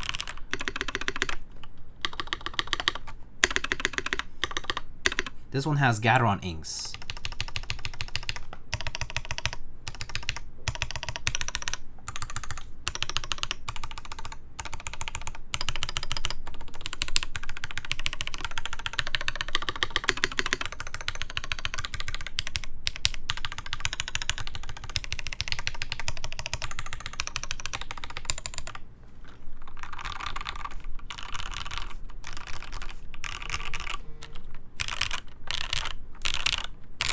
Oops, that was my phone.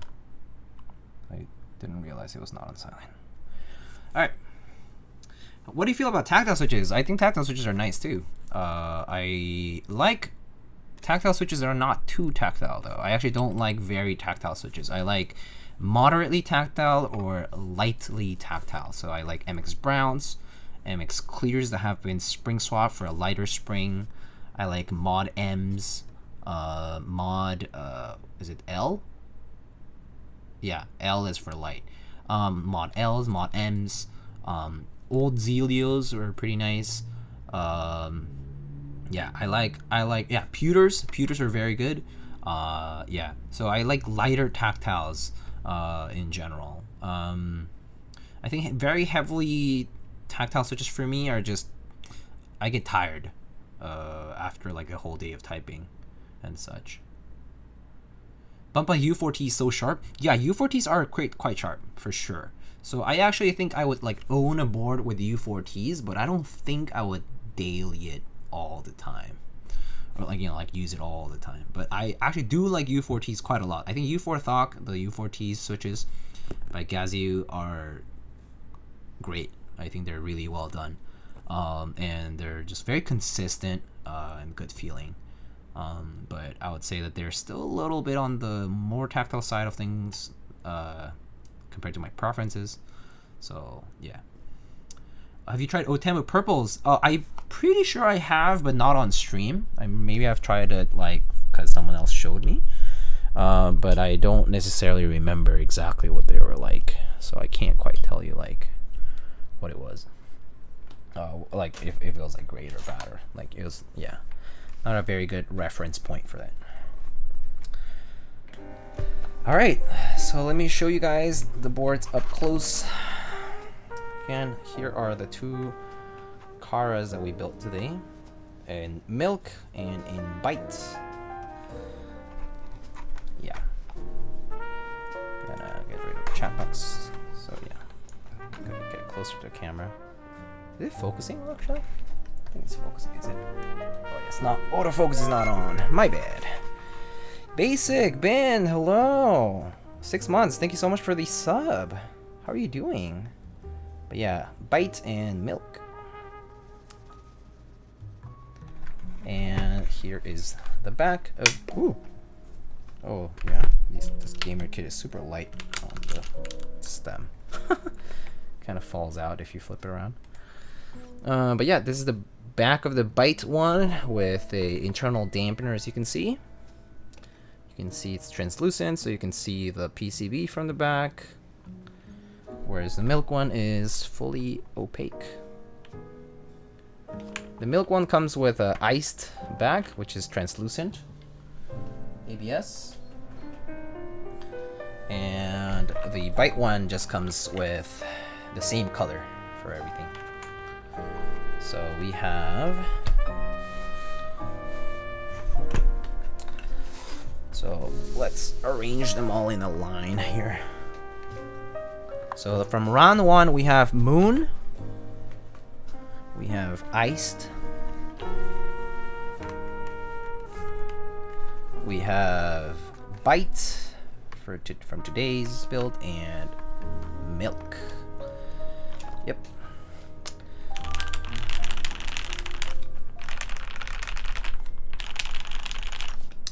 So yeah, I don't know which ones you might like more, but yeah, these are. I'm not sure which colorways are being repeated either. I kind of don't remember the whole lineup. I can check though. Let's see.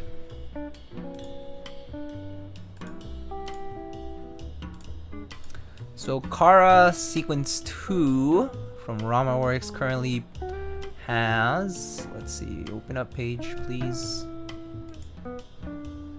Only Ice and Knocked and everything else is new. Oh, thank you. So yeah, it has BYTE, which is this one, Knocked, which is it's like black translucent, Milk, which is this one right here, and then there is Mint, which is a minty solid color, Iced, which is this one over here, Musk, which is a pink, a very light soft pink, Momo, which is like a peachy sort of color, Puff, which is a red translucent color, kind of has a bit of a magenta sort of hue to it, and then Tang, which is an orange translucent color. They're all, of course, made out of plastic. Yeah. But yeah, so yeah, quick comparison again.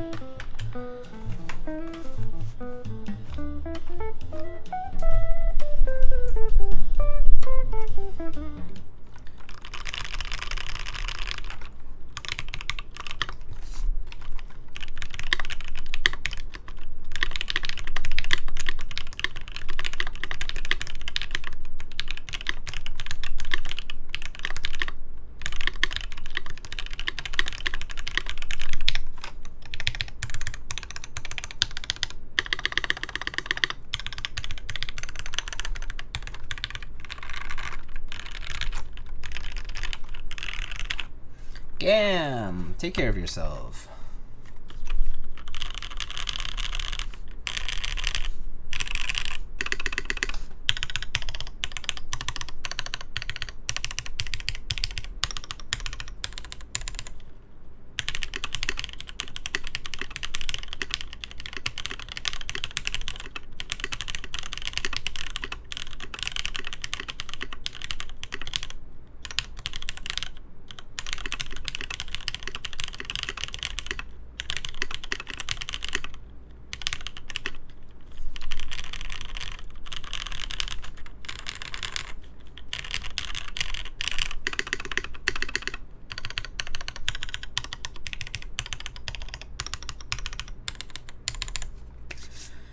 And that's it.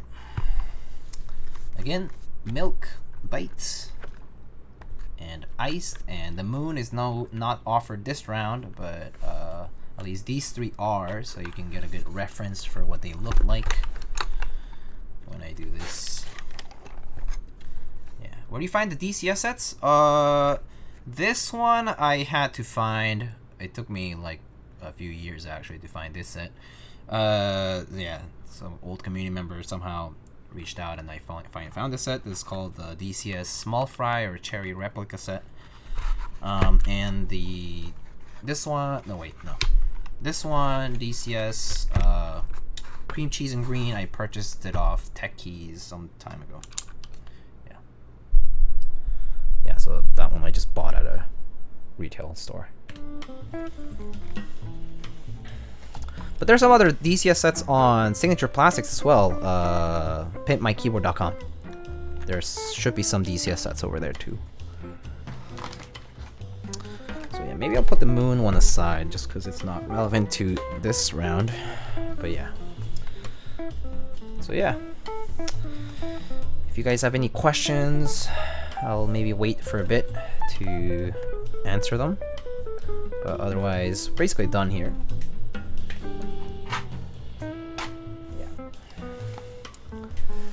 Let's see, so other exciting things coming up I can tell you about. I am trying to see if I can organize some sort of event where I can like do like giveaways or like a long stream with a lot of builds and just chatting and hanging out and stuff. Hoping we can do something like that at some point when I'm free. So look into that. Other than that, I have a build coming up. The next build.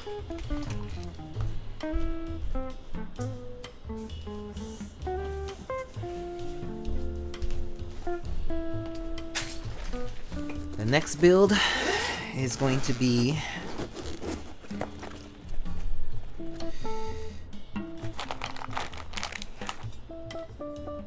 this one. It's just the top piece, but you can clearly tell what it is. It's gonna be the next build.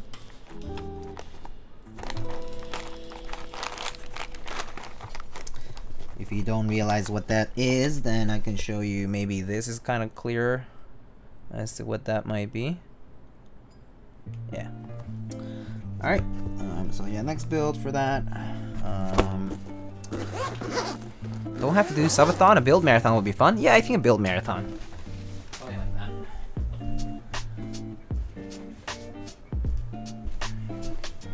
that. I have a bunch of personal builds also that I haven't done, or rebuilds, or personal builds in general that I haven't done.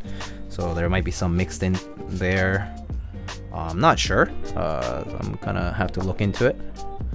But basically, yeah, probably something like that, like several builds. So maybe like a, 6-8 hour stream or something. I don't know.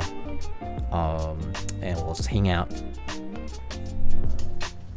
Another thing that I'll be doing in the behind the scenes sort of is rebuilding this guy, the Equinox XL, which is actually coming up on the 15th on Canon Keys and on other proxies. You can check out the Equinox XL interest check on Keycaps.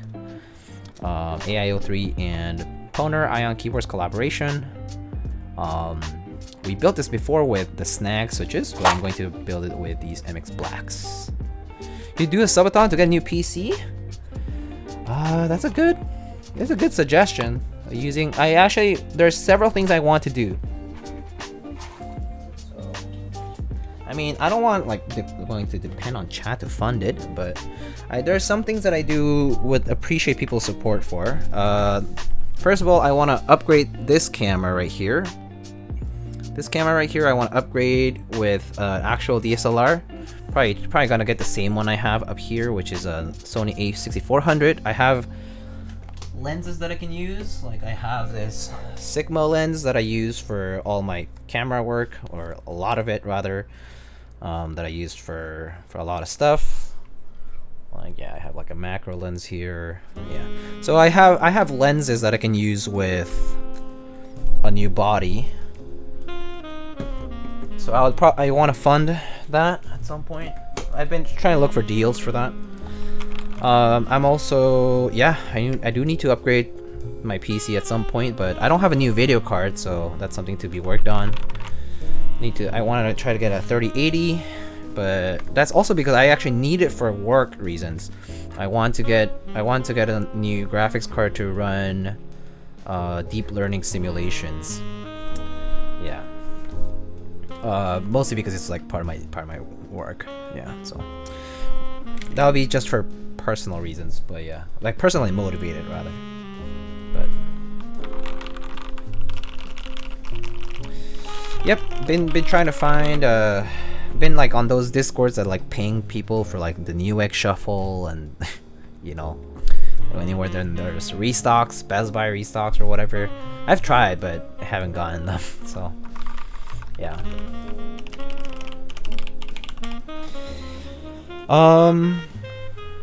Yeah, that's pretty much what's coming up, at least in the near future.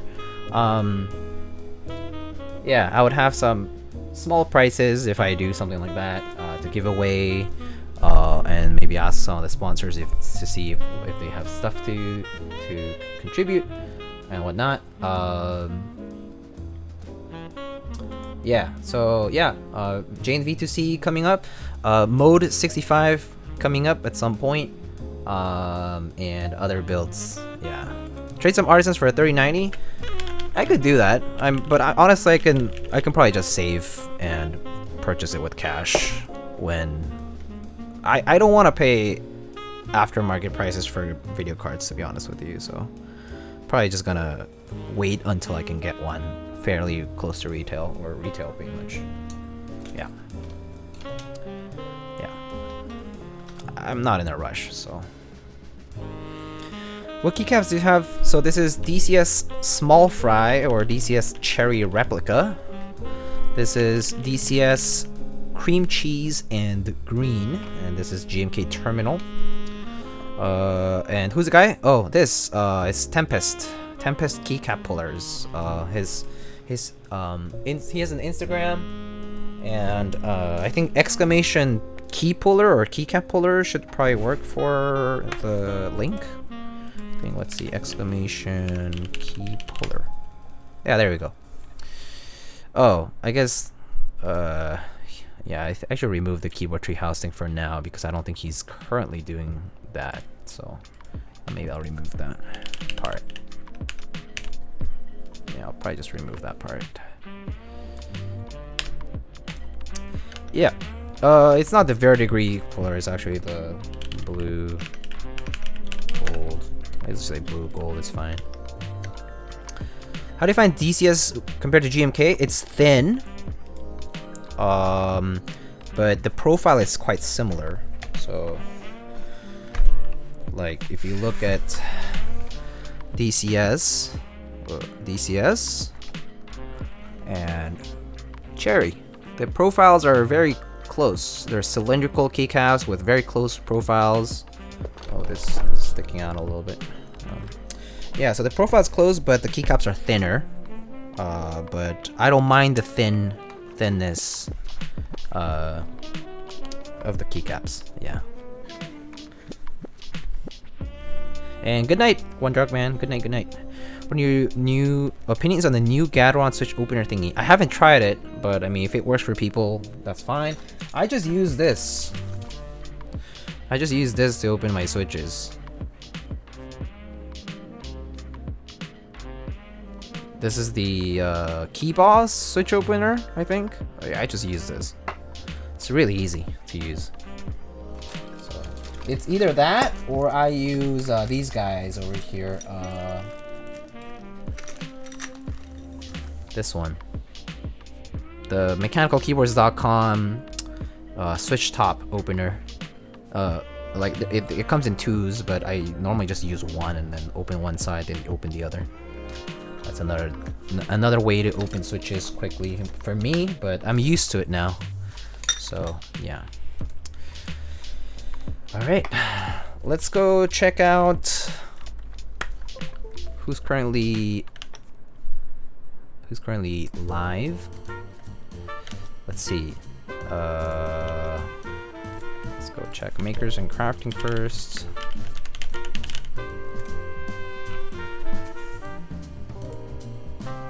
She was very nice to me and sold it to me for $5. Oh, very nice of her. That's great.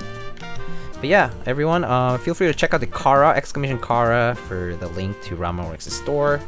But if you have questions, feel free to let me know. People who watch the VOD, if you watch all the way until here, feel free to comment in chat. I mean, in the comments below and on YouTube once it's up. Let's see, Tiny, Ozzy, Tony Cajun is streaming as well. AutoWorks, CG Buin is currently doing a day 2 of 12 build-a-thon. We can reach Mr. CG Buin to support his build-a-thon event.